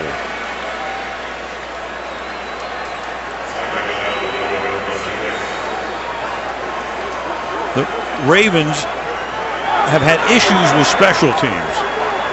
Especially you go back to that playoff game. Obviously, we give up the 2 returns. And now a block punt tonight, putting Manning in a 2nd and goal position at the 6-yard line. To the outside, and he's caught and spinning away for the touchdown. Wes Welker.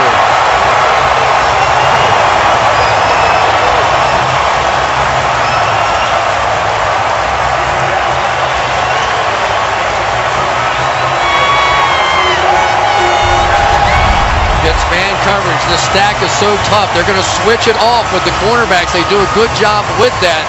But Wes Welker, just like he did on that big play to pick up the 1st down, comes back to the football, and you can tell Peyton Manning is looking for him now. There is a comfort level already. I'm sure Peyton's thinking, no wonder Tom Brady liked that guy so much. And the extra point is good. Spun away from Graham. So he's caught a whole bunch from Brady and now 1 from Peyton after the block kick. Denver by 11.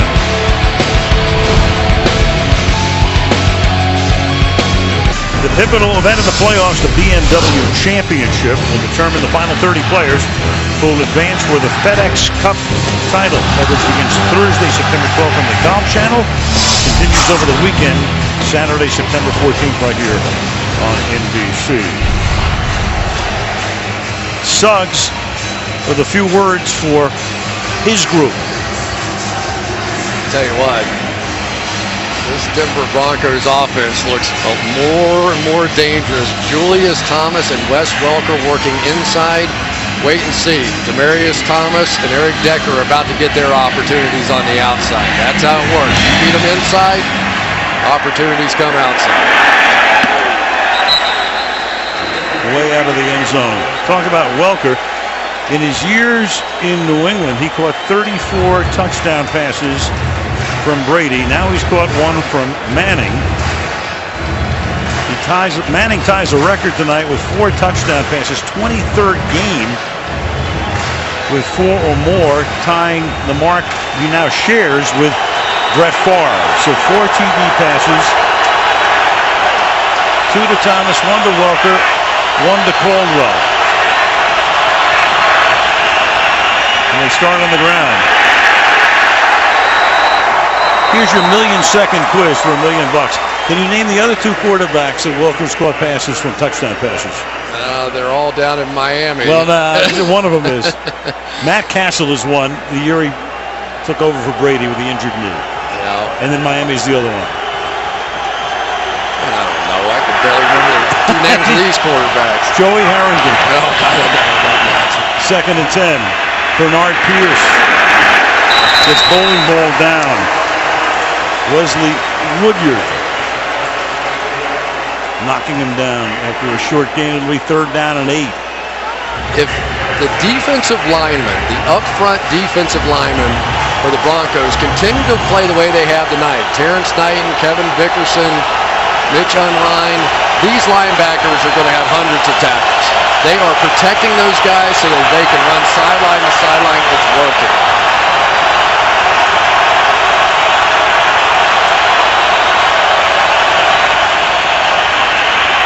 And over the middle and getting hit as the ball got there. Raheem Moore flashed Dallas Clark, but it's incomplete. And Clark is hurt. And so for Raheem Moore, and of course he was the man in the crosshairs the last time they faced each other, with Jacoby Jones beating him for the touchdown pass, and then Clark gets blasted. 4th down. How good do you think that feels for Raheem Moore? After an entire offseason of everybody blaming him for the loss, to come up and make a play like that. He said he went home, he couldn't sleep all night, he knew what it meant to his team, he knew what it meant to this city, and all he could do was go back to work, and go back to work he did, and that was a huge play. And that's another very fast 3 and out. So it's 4th down. Cook's last punt was blocked. This one's a wobbly short kick that goes out of bounds somewhere up around the 40-yard line. So troubles for Cook, troubles for the Ravens, and Denver taking advantage. 28-17 Broncos. Now that's on the steps of the Denver State Capitol. Now who would do that? I mean, art imitating life. Raheem Moore reaching back, Jacoby Jones pulling it in. Who would do that, Chris? I have no comments. But I bet you it's somebody we know. From the 37-yard line after Moore blasted Clark, forcing the punt. Ronnie Hillman with a flag coming in at the end of the play to the 41-yard line. There's no question, huh? Illegal use of hands to the face, 55 defense. 5 yards from the end of the run, 1st down. Well, we always talk about missed opportunities, and when you look at this game, Chris, John Harbaugh wishes he would have had that one moment back to challenge a play that he probably would have won the challenge on, and the next thing you know, within seconds, Denver scores a touchdown. It completely changed the game. I mean, it completely changed the game, and there was plenty of opportunity. There it was.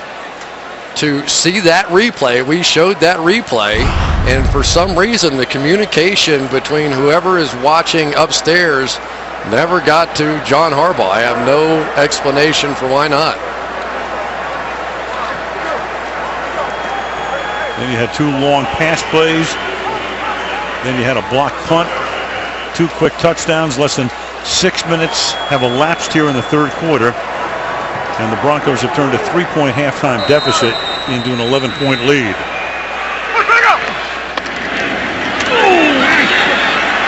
And Manning gets hit after he throws, but it's caught by Ronnie Hillman. And Hillman, one of the 3 running backs by committee, to the 38-yard line, where he's tackled by Josh Bynes. That's a gain of 17. Julius Thomas gets his revenge here. Watch this one. On Trent Suggs. Oh, that was a shot. I don't even think Suggs was paying any attention to him anymore. They fake. Hillman again. Hillman gets shoved out of bounds near the first down marker. You know, it's interesting. Ronnie Hillman's a smallish guy. And I was talking to Dean Pease about it. I said, when he's in the game, are you going to try and blitz him to make him block somebody? He said, no, because I know what they're going to do. They're going to get him out of the backfield and throw him the ball, and that's exactly what's happening. Meanwhile, the Broncos picking up the pace to the outside to Thomas again. And Julius Thomas having a huge night. Adam Gase is the new offensive coordinator. First season as the Broncos OC, quarterbacks coach last year. Last year's offensive coordinator Mike McCoy is now the head coach in San Diego. And 2 years ago, Dennis Allen was the defensive coordinator. And he's now, of course, the head coach in Oakland. John Fox with a pretty good coaching tree of late. From the 15-yard line. And Manning throwing and a little overthrown as Thomas on a stop and go. And the pass a little overthrown, beating Corey Graham second down. Adam Gase is trying to get the play into Peyton Manning as soon as the ball hits the ground. He's already called it in. They have rehearsed that over and over. As he said, the only thing that slows us down is the microphone won't click on until the referee blows it ready for play. So he is literally champing at the bit trying to get that play into Peyton Manning. That was his first incompletion of the half. And now they give the ball to the rookie from Wisconsin, Monte Ball, who gets to the 6-yard line to make it third down and 1 now, halfway through the third quarter.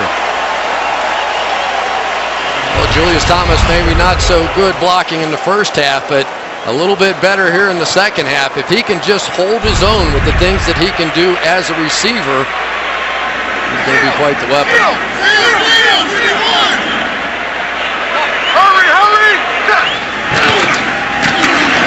The ball to the outside, looking for the first down. Has it, looking for the touchdown. Doesn't get it. It sets up a first and goal at the 2-yard line. Jimmy Smith rides him down. Well, Monte Ball is going to give this Broncos offense some power they haven't had in the past. Luis Vasquez came around with a great block, but with Monte Ball around the goal line for short yardage, he's a guy that knows how to do it. Well, I think he broke a record, an NCAA record for Division I touchdowns scored back in college. 77 rushing TDs. Played there 1 year with Russell Wilson, the Seattle quarterback. And Manning throws a fade and it's dropped. Eric Decker was there off his fingertips. Jimmy Smith with the one-on-one coverage, second and goal. Great job by Peyton Manning. He saw the all-out blitz coming and goes to his touchdown maker. 13 touchdowns a year ago, and just like Dallas Clark, right between his fingers. Amazing. Second and goal. Rolling right. Wide open. Wes Welker. 5 touchdown passes for Manning tonight.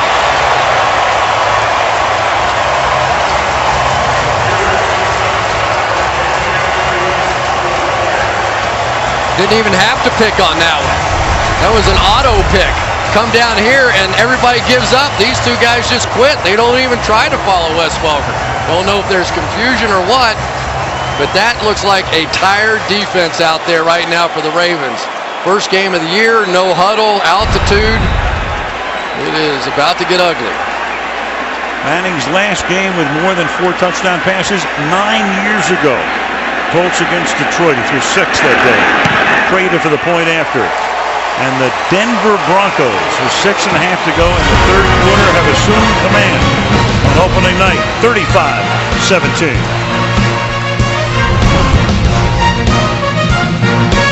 Carrie Underwood to open it up in 3 nights. Our first Sunday night game will be down in Texas. Giants, Cowboys, another Manning, Eli, and then in a week and a half it's Eli and Peyton as Denver goes to take on the Giants at the Meadowlands.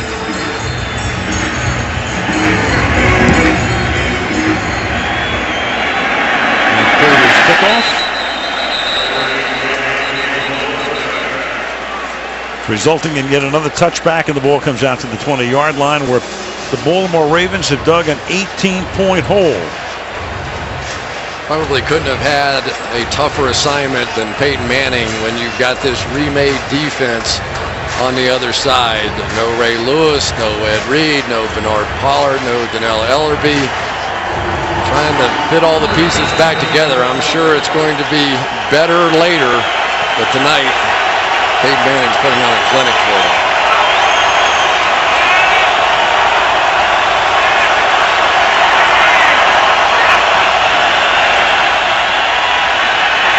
Flacco chased, almost sacked, and has to just sling it away. 2nd and 10. Kevin Vickerson looking for an intentional grounding, but of course he's outside the tight end box there, and you're allowed to throw it away. The big guy right there has done a job. Once you get outside the area in red, as long as you reach the line of scrimmage, you can throw it away.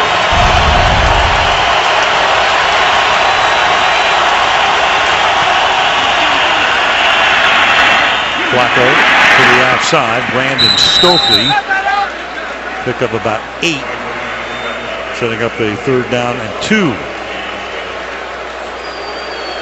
You know, for Joe Flacco and for any quarterback, they're just as a comfort level. I thought he really established something with Anquan Bolden. You know, it took him a little while to figure it out. The whole concept of throwing it to a receiver who was covered, because that's when Anquan Bolden was at his best. Throw it up, let him a chance to go fight for the ball, and you kind of get the feeling that Flacco's looking for who is that guy going to be for me now. Meanwhile, the defense has done a pretty good job on Torrey Smith tonight. Of course, he's minus his running mate and Jacoby Jones, and Ray Rice gets stopped. And the question is, did he get to the 30-yard line? The skirmish breaks out, and they're going to spot it just shy of the 30-yard line. Vickerson and Yonda got into it. Jack Del Rio, who's seen a few skirmishes in his time, the defensive coordinator. And Baltimore to punt. Derek Wolf's going to come right down here and hit Ray Rice solidly in the backfield. I tell you, Derek Wolf has come off that spinal concussion and had a big impact tonight. Sam Cook to punt.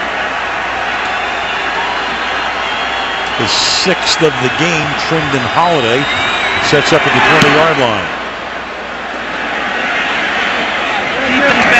To the 13. Holiday gets a block. And Holiday gets spun around and knocked down to the 26-yard line. A little less than 5 to go in the 3rd quarter, with the Broncos up by 18 on opening. Peyton Manning chasing Brett Favre. Brett 71, 838 passing yards, most TD passes at 508. Manning in pursuit. His season averages are there. If he maintains his averages, he would break the passing record in the 15th game of 2015 and the 6th game in touchdown passes of 2015. So he's on that kind of a pace right now. The ball is at the 26-yard line, and Noshawn Moreno starts as the running back. Hurry! And Manning, with his foot still on the gas pedal, hits Welker at the 40-yard line. A flag is down. Holding, number 27, offense. 10-yard penalty, still 1st down. That's Moreno. You know, Chris, I'm thinking about Manning, and you go back a year. It was opening night. We were here against Pittsburgh, but there was so much mystery. He'd missed a year. Could he play? Was his career over after the 2011 season? 4 neck surgeries. All questions answered, huh? Yeah, you know, and they didn't start very fast last season. I can remember the game he went down to Atlanta. I think it was the 2nd game of the year. Threw 3 interceptions in that game, and everybody was going, oh, he can't drive the ball down the field anymore, and they won whatever, 9 in a row. 11 by the time the season was done, and Moreno picks up the 1st down. So on a 1st and 20, after he cost him the 10 yards with a holding penalty, he nets the 1st down on the gain of 23. If you're a tight end, you're eventually going to have to block, and there's Julius Thomas working against Elvis Dumerville. That's good enough. No Sean Marino to sneak out of the backfield. This is just a clinic. And Moreno gets knocked down as he crosses the line of scrimmage by Pernell McPhee. Again, there's Gase. You can't get to him fast enough. You want to see him call the play.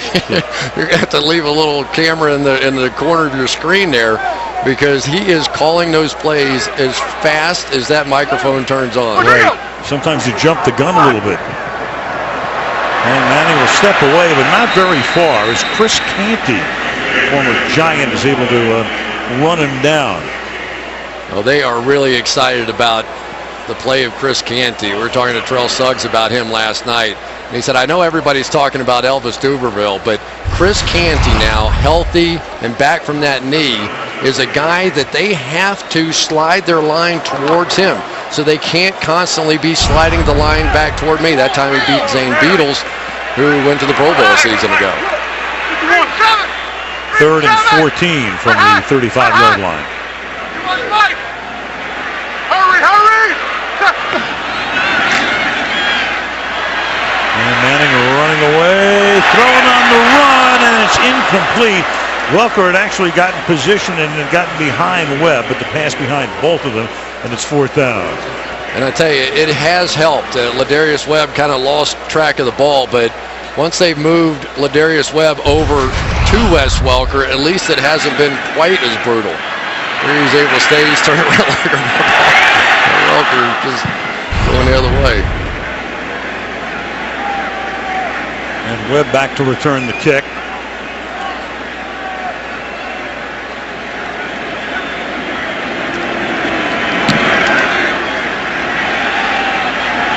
Fair catch called for and made at the 17-yard line, and then a flag comes in because of contact.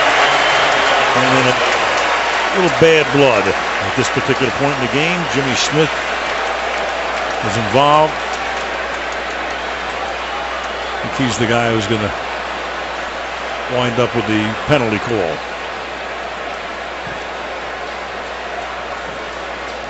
Yep. Well, after the fair catch was made, wasn't a brutal hit, and probably just lost track of where the ball was.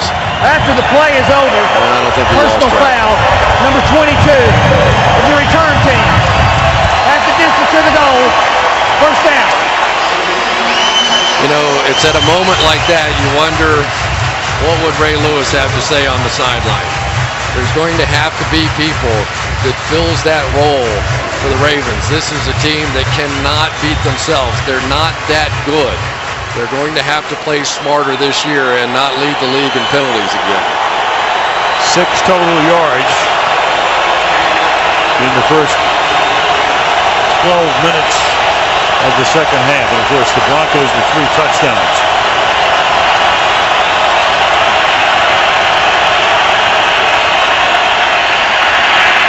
And Flacco airs one out down the left side, and that's incomplete, intended for Torrey Smith, covered by Dominique Rodgers-Cromartie. They've done a nice job on Mr. Smith tonight, limiting him to 3 catches. Right outside here is a guy that I think is having a huge ball game. Champ Bailey got burned repeatedly last year by Torrey Smith. And now Dominic Rodgers-Cromartie has come over here. Jack Del Rio told him, if you're not willing to be coached hard, don't come here. You did not play well last year in Philadelphia. I can fix it, but you have to be willing to be coached hard. And that's what he's done. This is caught by Dallas Clark. At the 13-yard line. Tackled there by Trovaith in a short gain. 3rd and 7 next. I tell you, it's been a pleasure to watch the man coverage, not just of the cornerbacks, but of these inside backers. When Champ Bailey returns, and he will, this team is going to be loaded with cover guys. Flacco throws, and that's caught, and forward progress shouldn't at the first down as Dallas Clark made the catch outside the 20-yard line, and that will move the chains with 2.5 to go in the quarter.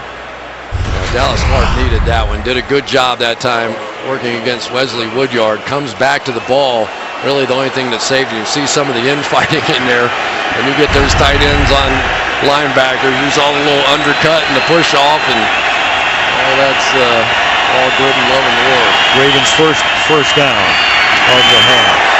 And getting there simultaneously with the ball was Duke Iheanacho making contact with Dallas Clark. All legal second down.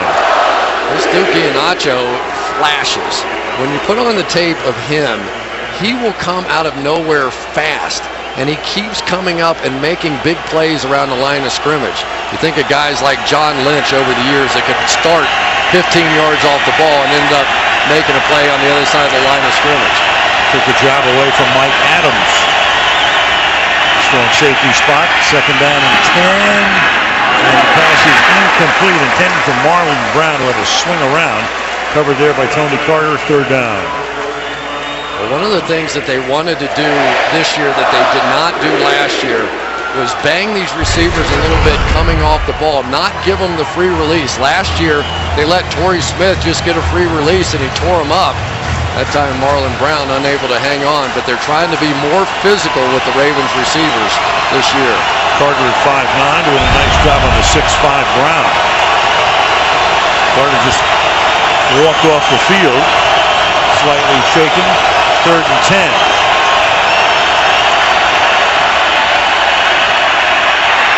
And that's batted up in the air and incomplete. Delayed blitz coming. David Bruton comes in there. Ball batted. Action on the sideline. Iheanacho is down on his knees. It's fourth down.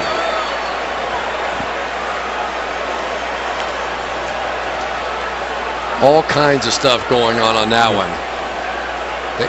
They did have Torrey Smith wide open, and Flacco just didn't see him. They were unsettled in the secondary, had a chance for a touchdown on that play. Flacco looked left, and Torrey Smith was wide open right. The pressure forces quick decisions and sometimes after the play bad is ones. over, personal foul, number 66 of the offense. Half the distance to the goal, fourth down. Center Gino Gronkowski. Replay will take a look at where Torrey Smith was. Torrey Smith, the outside receiver. Coverage gets blown. There's nobody on that half of the field. He's absolutely wide open. Joe Flacco's looking the other way. But again, the pressure, you have to give credit to Jack Del Rio dialing up the pressure, taking a chance, and it paid off. Sam Cook's 7th punt of the night. Brendan Holiday back to receive it. Good deep kick as he backs up field to the 29. And brings it back out to the 42-yard line. And Bruton is down on the play. Bruton's had a big night. Yeah, very active tonight.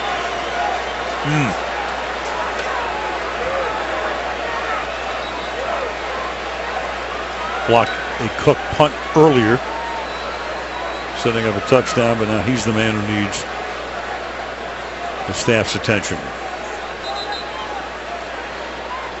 So Sunday night, the rest of the league opening up Sunday and Monday, and we go to AT&T Stadium in Arlington. Eli Manning, Tony Romo, the Giants and the Cowboys. Football night gets things started at 7 Eastern time. One thing about Eli and the Giants, they love to play in Jerry World. They played there 4 times. Yep, they played there 4 times, and they're 4-0. Tony Romo and the guys are sick of hearing about it. Issues on both offensive lines on those two teams. Going to have to get it settled quickly.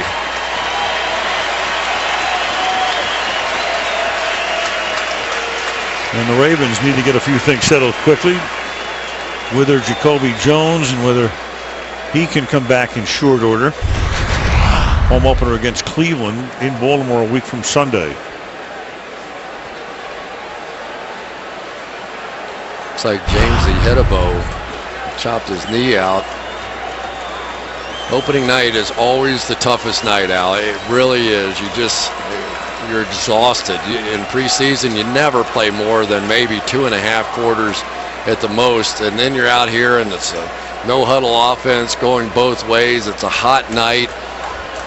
You're a mile high. Oh, it's a brutal opening night here, especially on the road, which should have never happened for the Ravens. They should have been playing in Baltimore here tonight. Tough assignment. Well, the Orioles did not want to move. The baseball schedule came out before the Ravens won the Super Bowl. This is Hillman. It's the first team since '03 when Tampa opened at Philadelphia, and that was the opening night for the Lincoln Financial Field in Philadelphia. First time the Super Bowl champs have opened on the road. And it all was because the baseball schedule had come out. The Orioles had a game tonight. League and the Ravens tried to get them to move it, and the Orioles said no. 2nd and 6. And since they share a parking lot and the facilities are next to one another, that was the end of that. Otherwise, it would have been probably, I'm guessing, it would have been New England at Baltimore or Pittsburgh at Baltimore. Those are the two logical choices. Couldn't have been Denver because they play only one time, and that's here. John Harbaugh was actually glad. He said, I'm glad we're not going to have all the ceremony. We get to end last year and start a new year, but maybe if you ask him after the game, he might give a different answer. Right. Scratches from the record. 3rd down and 6. Suggs chasing Manning and knocks him down as he gets rid of it. It's incomplete. And a flag is down.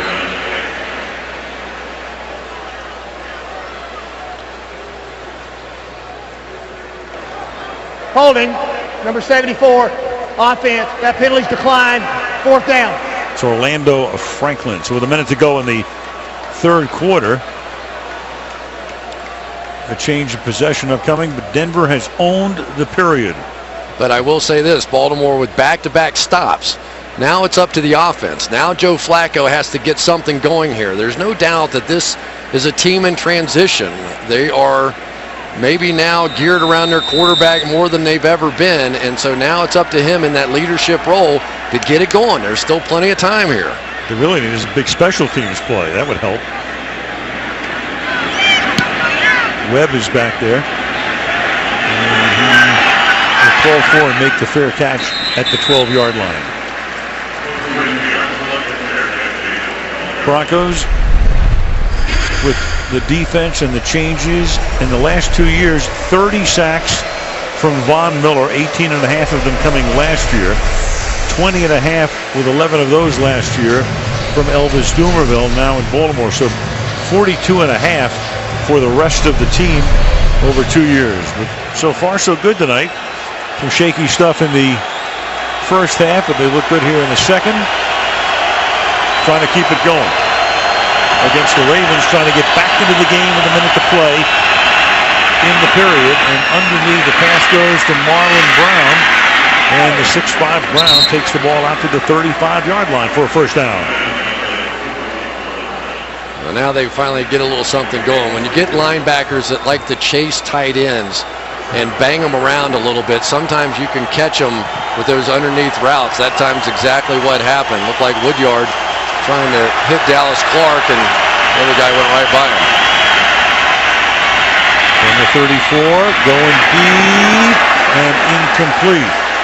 Torrey Smith, the intended receiver, and that's Tony Carter back there with him. It'll be 2nd and 10. Tony Carter's had a nice game tonight. Chris Harris has had a nice game tonight. Dominic Rodgers-Cromartie has been dominant tonight. If you go back to what happened in this game last year, this guy right here, Torrey Smith, tore him up. But tonight they have had answers all night.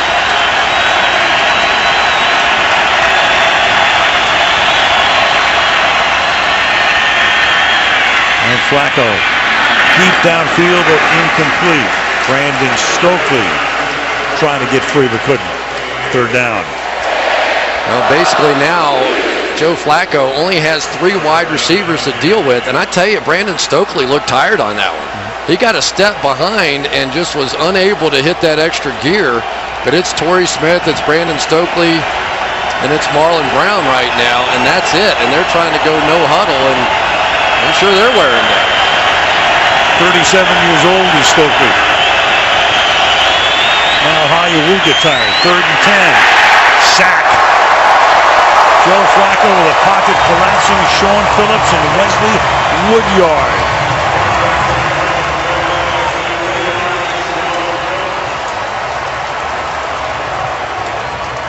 with the clock winding now, that will take us to the end of the quarter, where the Denver Broncos outscore the Ravens 21-0, and at the end of 3 lead it 35-17. Back after these messages. High above the Colorado State Capitol, tonight's aerial coverage brought to you by Geico. Looking down at Denver on this Thursday night. Al Michaels, Chris Collinsworth, Michelle Tafoya. 35-17 Denver, and we'll start with a punt off the foot of Sam Cook. And then Welker is back here to receive it, and this time he hauls it in at the 17-yard line, and Welker out past the 40, and his own man helps to knock him down as he crosses the 45-yard line. Adrian Robinson running into him. Well, a lot of great plays tonight from Peyton Manning and company, but here's the biggest play of the night. Drop pass by Wes Welker, would have sent on the punt team if it had been challenged. It was not. Demaryius Thomas takes it down the sideline on the next play, and that's really when the game broke open. Just wonder what happened with that communication. Corey Graham immediately signaling to the bench, challenge. Not that coaches necessarily pay 100% heed to a player saying it. They normally wait for upstairs. Absolutely. Hurry. Number 44. False start. You know, and sometimes Peyton Manning. False start, number 83. Offense, 5-yard penalty, still first down.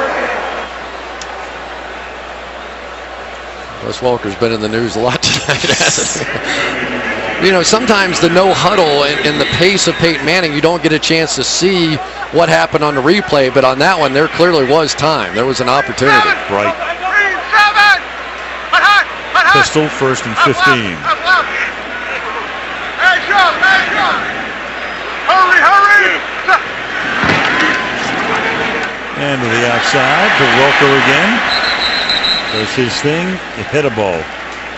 Making the tackle on the play. Welker with 2 touchdowns tonight, and he's caught 9 passes for 67 yards. Yeah, it just looks dangerous, doesn't it? I mean, it really does. It looks like one of those kinds of years. Julius Thomas ends up playing the rest of the year like he has tonight, and Wes Welker working inside. A lot to stop. 2nd and 9. And over the middle, that'll be caught by Eric Decker, who loses the ball, unfortunately for Denver, out of bounds. So they retain possession, knocked away by Jimmy Smith.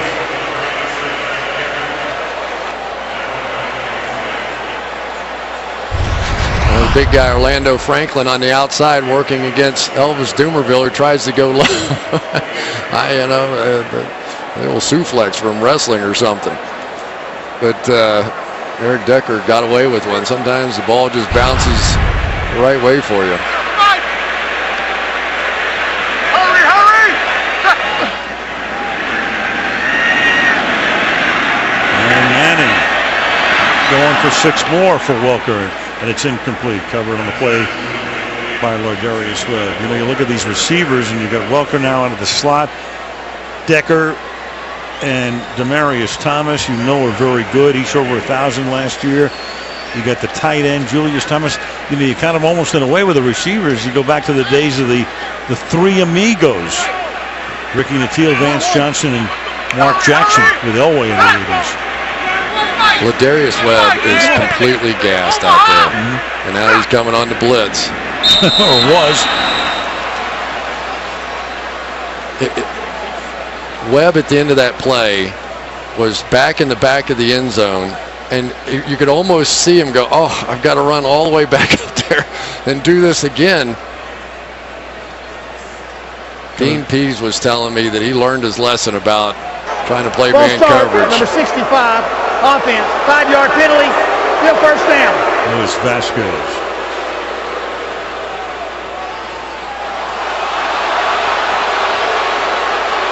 Crowd on the replay. There is Dean Pease, who was the head coach at Miami of Ohio when John Harbaugh was playing there. So they go back a long way. He also gave Adam Gase, the offensive coordinator for the Broncos, his first job while he was in college. Just came up to Dean Pease and asked for an opportunity, and they gave him some computer work, and next thing you know, he's offensive coordinator for the Broncos. Now Moreno takes the ball into a scrum to the 26.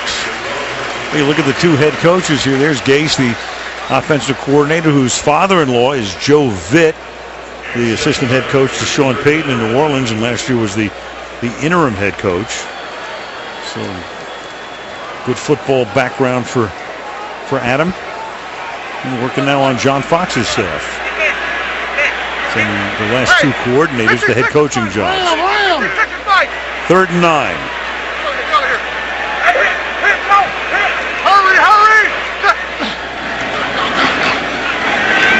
And Manning airing it out, and a fingertip catch. Demaryius Thomas, touchdown.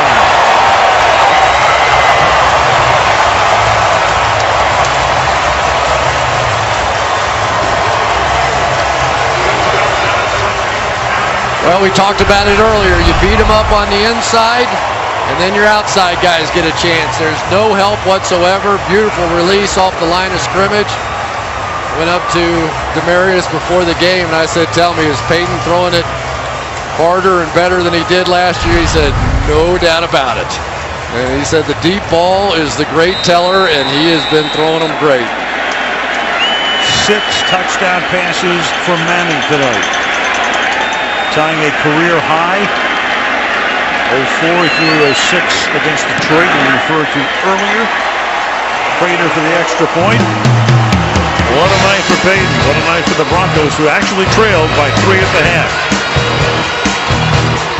This kickoff special being brought to you by Tide, trusted by all 32 teams. By Mercedes-Benz, the best or nothing. By Windows, and by GE. Brilliant machines are transforming the way we work. Well, not only does John Elway run this team in terms of football operations, he's got a steakhouse in downtown Denver, one of 3 owned by number 7. Get your table too, a good one. That is the man right there. I knew him back in the day. Went to many a golf tournament with him. Always a show. And boy, is he loved around here. Played his college ball, of course, at Stanford. Dad was a fine coach, Jack Elway. His bouncing baby boy, pretty good executive. 42-17 Bronx. Broncos in the first half taking 22.5 seconds per play, and then picking up the pace here in the second half. Huge third quarter, a little bit more than 20 seconds, and that's the look of a team that is out there on a night when it started out as 86 degrees, 75 degrees now, 33-minute weather delay, and the mile-high altitude all taking its toll. Peyton Manning taking his toll, too. 6 touchdown passes. And that's an incompletion over the middle, fingertip grab not made by Dixon. 2nd down and 10. Well, it would not have been an easy catch by any means, but the Ravens tonight have had opportunities to make great plays they made in the playoffs a year ago, and they have not been able to make them. They have had real struggles from the tight end position tonight. Dennis Pitta not being there has been a factor. Pierce takes the inside handoff.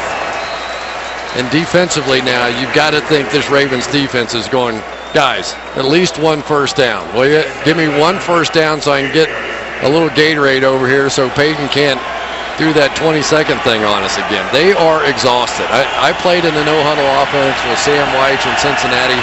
There are points in a game when you look across the line and you go, these guys are done. They're exhausted, and I'm not sure we haven't started to reach that point for the Ravens. 3rd and 8. And it is a yard shy of the first down, so they still won't get that first down. Brandon Stokely makes the catch. Interesting decision well, here. Maybe they'll go for it. I mean, you're down by 25 points. I mean, if you're going to get back in this thing, you pretty much have to take your shot right here. I agree with this. Me too. Why not? 4th and 1. Ordinarily, you think the Ravens and the way they run the ball, you just play power football here and pick it up. But the running game hasn't been that effective tonight either. Meanwhile, the clock is going to go all the way down. And Baltimore will take a timeout. Timeout, 4th and 1 when we come back. Ravens led by 3 at the half and had 15 first downs. And in the second half, it has been entirely the Broncos. 13 first downs, 28-0 in terms of points in the second half. And now it's 4th and 1 as the Ravens try to keep any flickering hope minimally alive. And instead, it's an interception that'll be run back by Trevathan for a pick 6.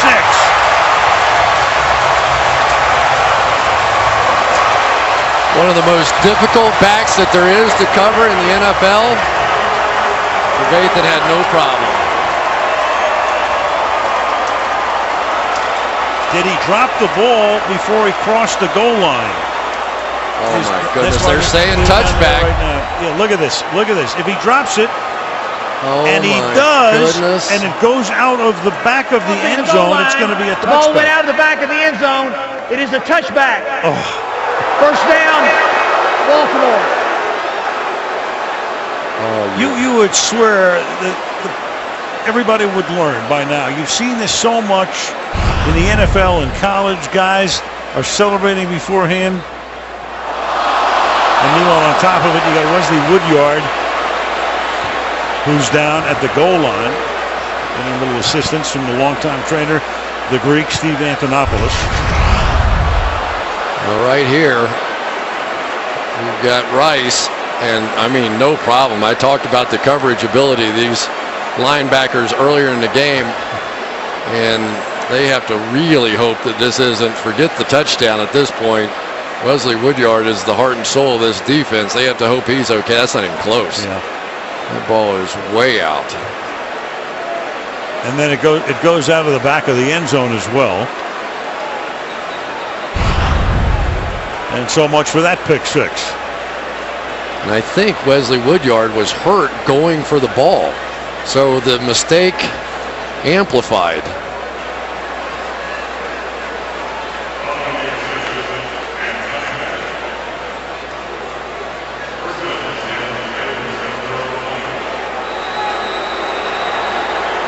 Woodyard was chasing him down toward the goal line. Get a report on him, obviously, as quickly as we can. The ball is at the 20-yard line. Well, that's one way for the Ravens to get a first down. It was 4th and 1. Now it's 1st and 10. Swing it out to Rice. Rice will get bounced out of bounds after a gain of about 8. See if we can go back and look at right there. Woodyard tries to get it, and then the Ravens come. Oh my goodness! Comes in and tries to get it, and then gets undercut. So a huge mistake could become even larger. 2nd and 2. And that's a nice catch made on the outside by Ed Dixon, the tight end, for a first down. And Paris Lennon in the game now for the Broncos. They're down to their 3rd middle linebacker. Stuart Bradley was going to be the middle linebacker. He's out with wrist surgery. Wesley Woodyard out, and now Paris Lennon.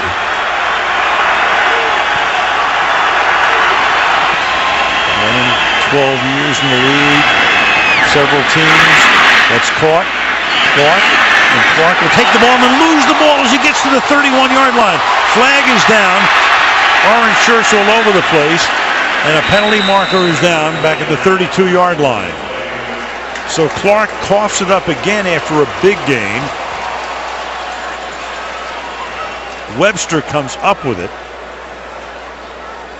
That was good for 28 yards, and then the fumble. And now the flag. Let's see if there's a face mask by Raheem Moore on the tail end of this play.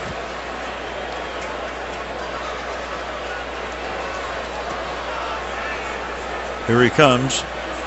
Yep. There's the head call. turns. And maybe Personal Dallas foul, Clark. grasping the face mask, number 26 on the defense. 15 yards from the spot of the foul.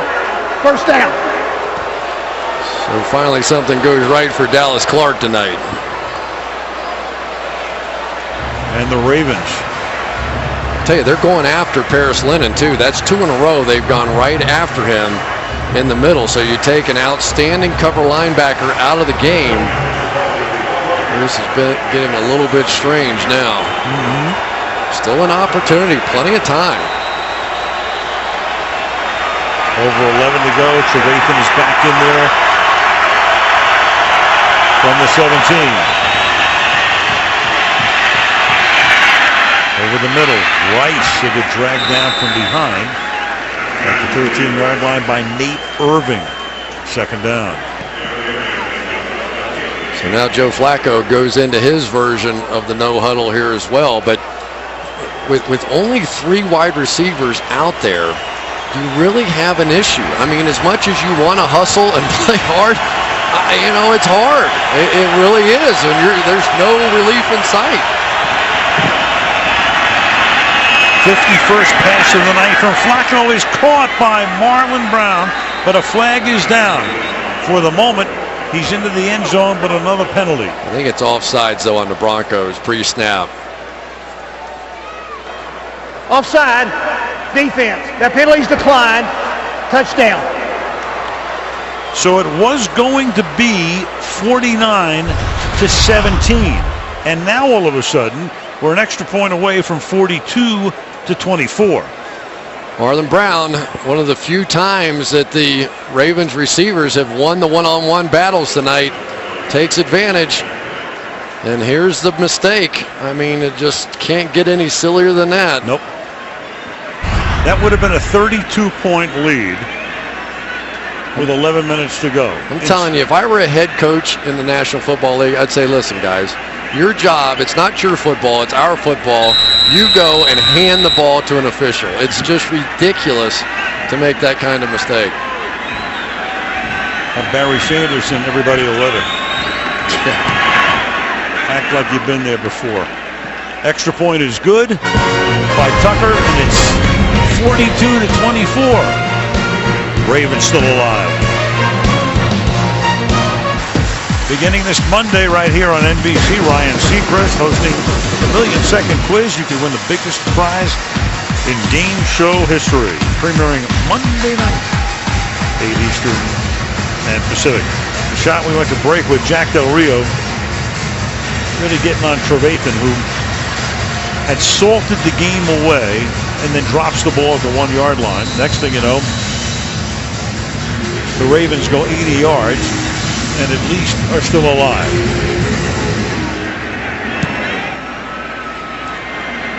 And Tucker sends that kick through the end zone. 10.5 to go in the fourth quarter on opening night in Denver, Colorado. Peyton Manning, and by the time he is done, he's going to have just about everything. 23rd game, 4 more TD passes. 7th game with 5 or more. 6 TD passes in the game. That's a Broncos record. And if you're wondering about the NFL record, it is 7, held by 5 different quarterbacks. Most recently, Joe Kapp did it in 1969. And they hand the ball off to Monte Ball in a situation where Peyton now might take some time off the clock, and we go to Michelle. Well, an update on Wesley Woodyard. He is questionable with a right ankle, but, I watched him getting taped up on the table, the training table, and he gave me a thumbs up and smiled. He seems to be fine. He was running around on the field, cutting, getting a feel for how that ankle felt, giving everyone high fives. I would be surprised if he didn't return, but he's officially questionable. All right, thank you, Michelle. And he has some extra time to get ready for the next game, because it won't be until a week from Sunday when they take on the Giants in the Meadowlands. 2nd and 8. Peyton's starting to use the clock. And the rookie out of Wisconsin to the 28-yard line, Monte Ball. So Ball has a chance now to emerge, but for the moment, he's the rookie. You got Hillman in his 2nd year. You got Noshan Moreno. McGahee is gone. They like him a lot. Workhorse at Wisconsin. Sooner or later, you would think maybe he'll be the ace back. Yeah, and I think as soon as he learns the protections, the most important thing in this offense is protecting Peyton Manning, and that's always the thing that rookies struggle with, trying to figure out who to block. But now that they're in this run mode, at least temporarily here, he's in the game. 20. 3rd and 1. Very interesting. So it's a 3 and out. With 3 runs. Yes, with Haloti Ngata. Well, clearly Peyton trying to milk the clock, but it's hard to milk it too much with a 3 and out. I don't know about all this. Here's Haloti Ngata right here. You're going to start trying to run on this team. And don't forget now, the Ravens defense got a much-needed rest during that drive by their offense. And they come out and Peyton goes 3 straight runs. We saw that a little bit at the end of the playoff game a year ago, and it didn't work out so well then either. Britton Colquitt sending it down to Lardarius Webb. And Webb has to back up. 18-yard line. Cuts it back. Tackled at the 31 with 8:08 to play in the 4th. Oh, you go back to the injuries tonight for the Ravens. This was Jones calling for the fair catch, getting run into by his own man. Then you got Orr, the right tackle, getting rolled up on by his own man, Yanda, so he's out. They've had the rookie Rick Wagner in there. And now the Baltimore Ravens, Woodyard is back in the game. Trevathan is in the game. But now you have to challenge Woodyard. You have to see where he is. Yako throws. That's caught. 35-yard line. Dallas Clark. If Baltimore won this game, that would be the all-time capper. That would be the capper. They'd never recover around here. And it looks like, remember, he is the signal caller. He is the quarterback out there on the defense. So, but it looks like maybe they might be going into a little bit more zone, thinking maybe he can't handle his man coverage responsibilities. We'll see if that continues. Halfway through the 4th quarter. And the safety valve is Pierce, but it's behind him. And upcoming a 3rd down and 6. Getting pretty good work in this game out of Robert Ayers. He has 1 sack already. Always well documented, no Von Miller. Other guys are going to have to step up. That time got good pressure with a bull rush against Bryant McKinney. He needs to be big.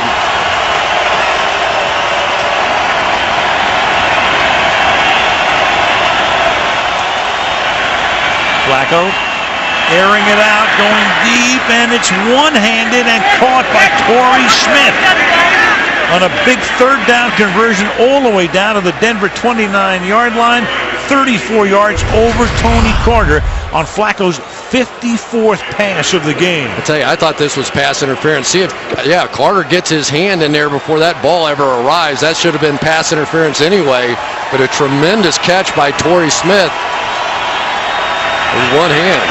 Under 7 remaining in the 4th. 4-man rush. Flacco, Stokely breaks a tackle. He's going to get the 1st down. It'll be 1st down inside the 20-yard line.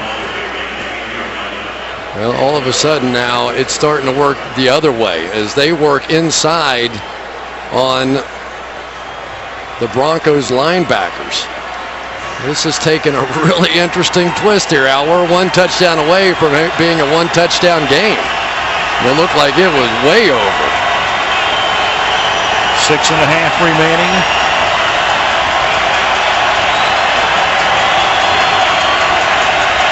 From the 18-yard line. And set up a screen with a lot of traffic over the middle. Ray Rice, the intended receiver, it'll be 2nd down and 10. I think I'll redo my math on that. It would be a touchdown, a conversion, and a field goal. 2-point conversion. One of those things. One of those 2 things is the case here. Well, that's Gainesville. No, never mind. Oh, there you go. 2nd and 10.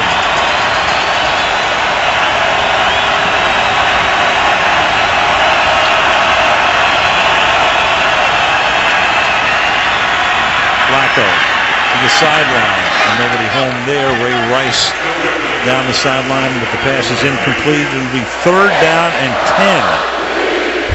10. Really nice job by Sean Phillips out here. They had a pick. They were going to pick him and send Rice down the boundary. He was able to split past the pick and stay in coverage. That's a big-time play by a veteran player. 3rd and 10.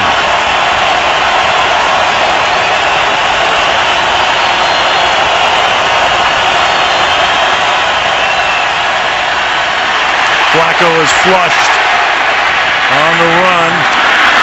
It's caught. Leach to the 12-yard line. Now you got a 4th down. It's a 3-possession game. If you kick a field goal, at least you make it a 2-possession game. So what does Harbaugh want to do here? 4th and 4. I think you go for it here, Probably, don't you? yeah. I mean, because the assumption that Peyton Manning is not going to go the other way, you probably are even starting to think about onside kicks and such. Right. I mean, you are going to need a field goal at some point, but you might as well go for it here. 4th and 4. John Fox had to call timeout because he had a player in limbo. Malik Jackson was trying to get off the field.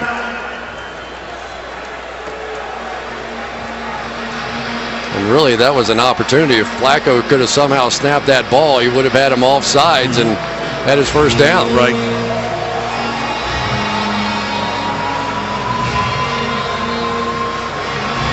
Of course, the play of the night, well, a lot of plays of the night, but the one that would have wrapped this up and send everybody to the parking lot was this would-be touchdown on the pick 6 by Trevathan.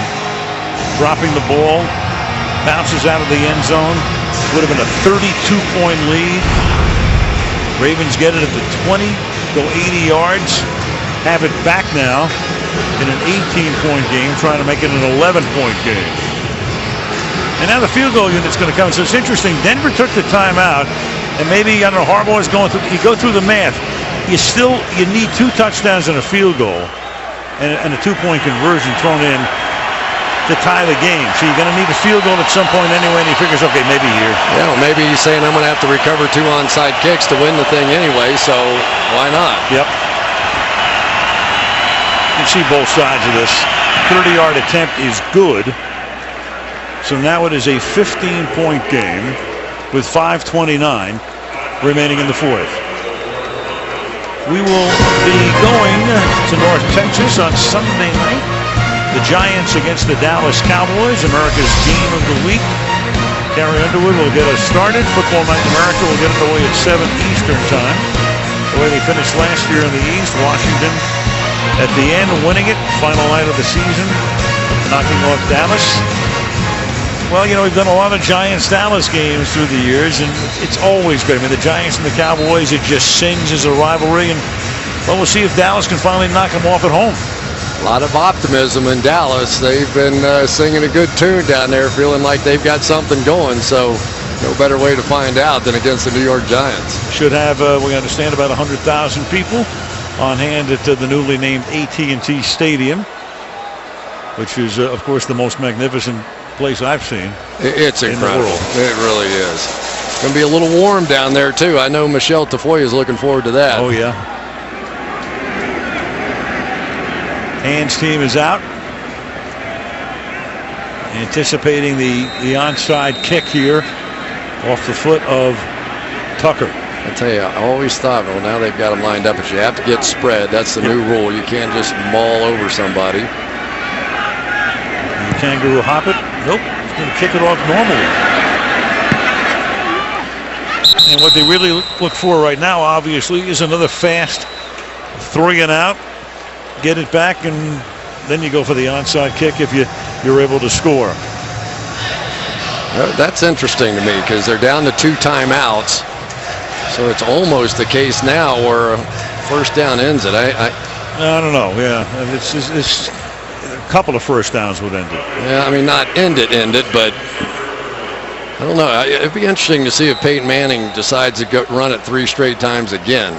Maybe he does have that kind of confidence his defense can just get it done. Or maybe just some short passes because you want to stay in bounds and you want that clock to keep moving. On the hop.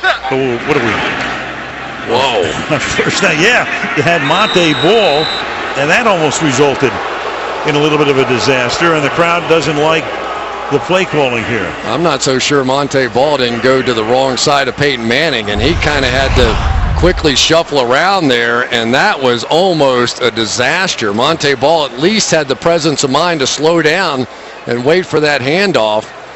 A little surprising maybe to see the rookie in there, but apparently he is their runner. When they get to where they're going to try and run the football, he's the guy. Second down and 8. Manning taking the play clock all the way down to 2. And then off the play fake throws, and then it's dropped, and that stops the clock. Eric Decker couldn't hold on to it. 3rd and 8. Eric Decker's had a rough night tonight. You get the man coverage, you know that they've got to come up there and play the run. And this one right between the 8 and the 7 here. Nobody around. Dropped the touchdown pass earlier. Well. A big 3rd and 8 with 4:42 on the clock.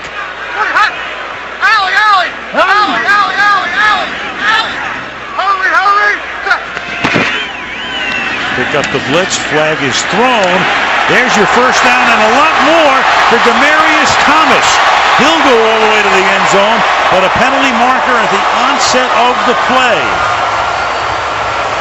Uh-oh, Peyton just saw the flag. That would be 78 yards for the touchdown. Here's Coleman. Offside, number 58, defense lined up in the neutral zone. The penalties decline, touchdown. Elvis Dumerville is the guy who lines up offside, and for Manning, 7 touchdown passes. He's the 6th man in NFL history to throw 7 in a game.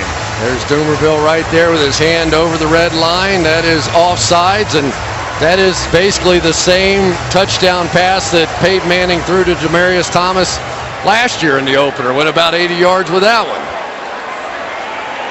And that was, at that time, the 400th of his career on opening night last year. So Dumerville lines up offside. Manning saying it shouldn't have been this hard.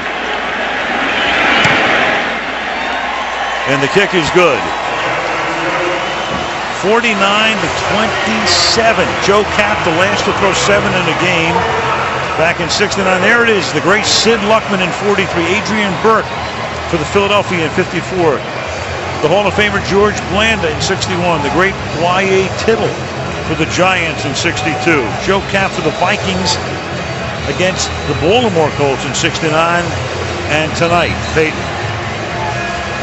on pace right now for 112 touchdown passes this year. Yeah. What do you say? The guys come out, mentally directed the offense, had plans, in my opinion, fooled the Ravens on a couple of them, and has just played brilliantly. Well, John Elway, you keep Peyton around long enough, Elway will have no records in the book, in the Bronco book. It's a great night for Peyton Manning and the Broncos offense, but I know has to be a few questions now on this remade Ravens defense as well. They'll get better. You know that. There were too many change for it not to have an impact against a quarterback like Peyton Manning, but they're going to have to go back to the drawing board here.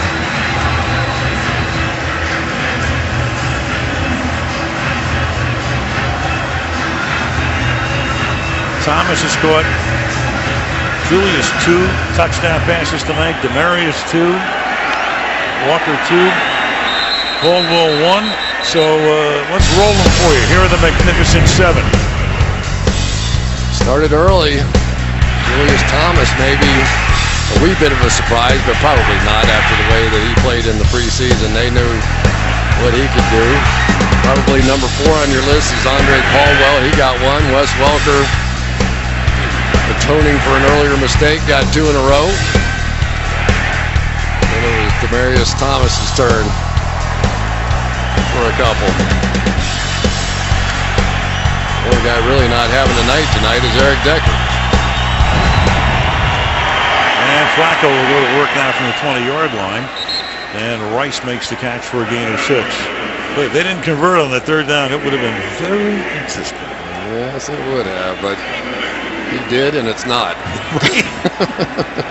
Very good. Not the way you got to that conclusion. 2nd and 3. And down the sideline for Smith, who's covered by Carter. And it will be 3rd down. Well, the Baltimore Ravens, Harbaugh took over. This is his 6th season. And they've been at or over 500 after each of the last 75 games, or almost his entire head coaching career, longest active streak. You go back to the beginning of his rookie coaching season, Flacco a rookie as well, but they'll go to 0-1 tonight. And that is dropped and the flag is thrown, and you got a couple of them there as Smith gets held onto by Tony Carter. Well, they had to take some chances in the secondary. They had to play some man coverage to get added pressure. Pass interference, 32, defense. Ball be placed at the spot of the foul. 1st down. And they got away with it. The man coverage was brilliant. It was better than what the Ravens were able to put out there. And a guy who I think is one of the unsung heroes of this game is Dominic Rodgers-Cromartie. I can't remember him giving up a single play in this one so far. And when you can have one side of the field shut down, makes it easier on the rest of the field. And that's incomplete, intended for Leach. Rodgers-Cromartie broke it as a rookie. He went to the Super Bowl with the Arizona Cardinals. Into Philadelphia. And then he comes here and big acquisition. Thrown out only one time tonight. Yep, and there's a reason for that. When you're covered, you're covered.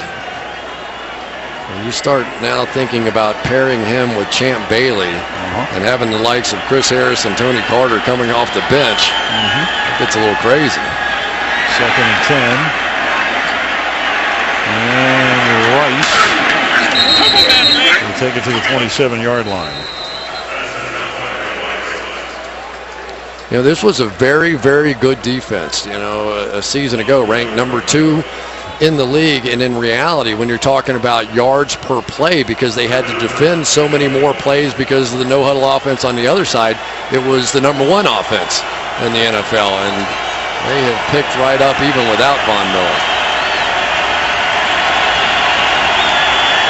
3rd and 11. Flacco gets sacked. The ball comes loose. The Ravens recover. Sean Phillips comes in. He got him earlier and gets him again, but the Ravens keep possession. 4th down. Well, for Sean Phillips, his night got easier when Rick Wagner came in the game, but he has shown up in a major way. And if it only works for the next 6 games and Von Miller replaces him, so be it. But this has been a big night for him. It's been a big night for Robert Ayers. When they needed it, those guys delivered. And Wes Welker is back to receive the punt off the foot of Sam Cook with 2.5 to go.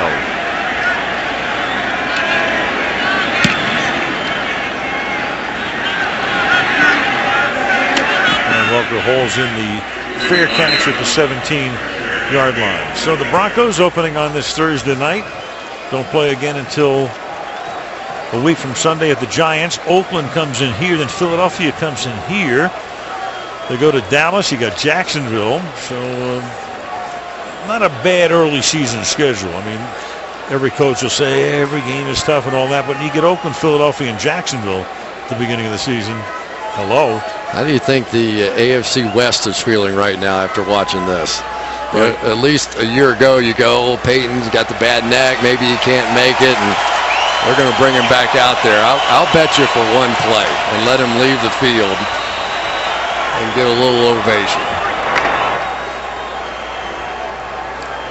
Well, they'll run a play that should take us to the 2-minute warning. 120! 120! Monte Ball taken down at about the line of scrimmage, getting us to the 2-minute mark on opening night, where the Broncos had a strong third quarter. Got a little scary in the fourth after the Trevathan play, but have it well in hand right now. 49-27.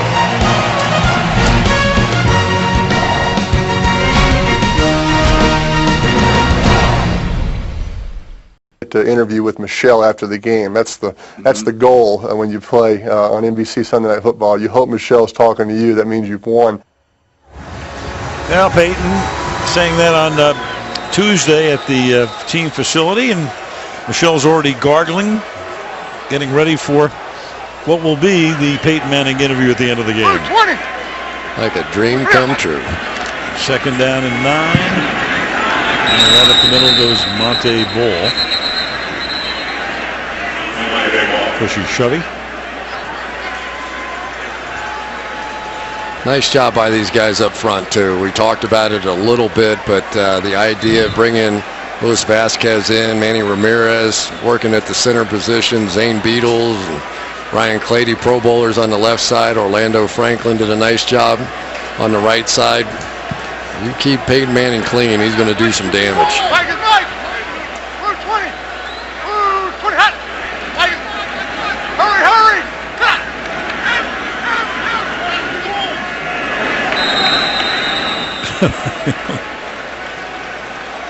Peyton plays it all the way to the end, takes a timeout.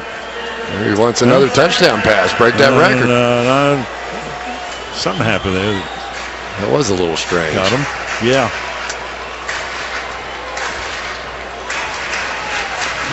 So 3rd down and 8. Gase is younger, actually, the offensive coordinator than Peyton is. You know, but they really had no choice, because for the sake of continuity alone, you know, think of how long it took to understand the mind of Peyton Manning and all the things he wants to do in this offense. And he was the quarterback coach last year, and you know they didn't want to start from scratch. But I tell you, Adam's done a nice job. And this will end the game with that first down. Thomas makes the catch. Demaryius Thomas, first down, and now you can run the clock all the way out. The Ravens, who started officially after they went to Cleveland, but they reset the franchise clock with all the records.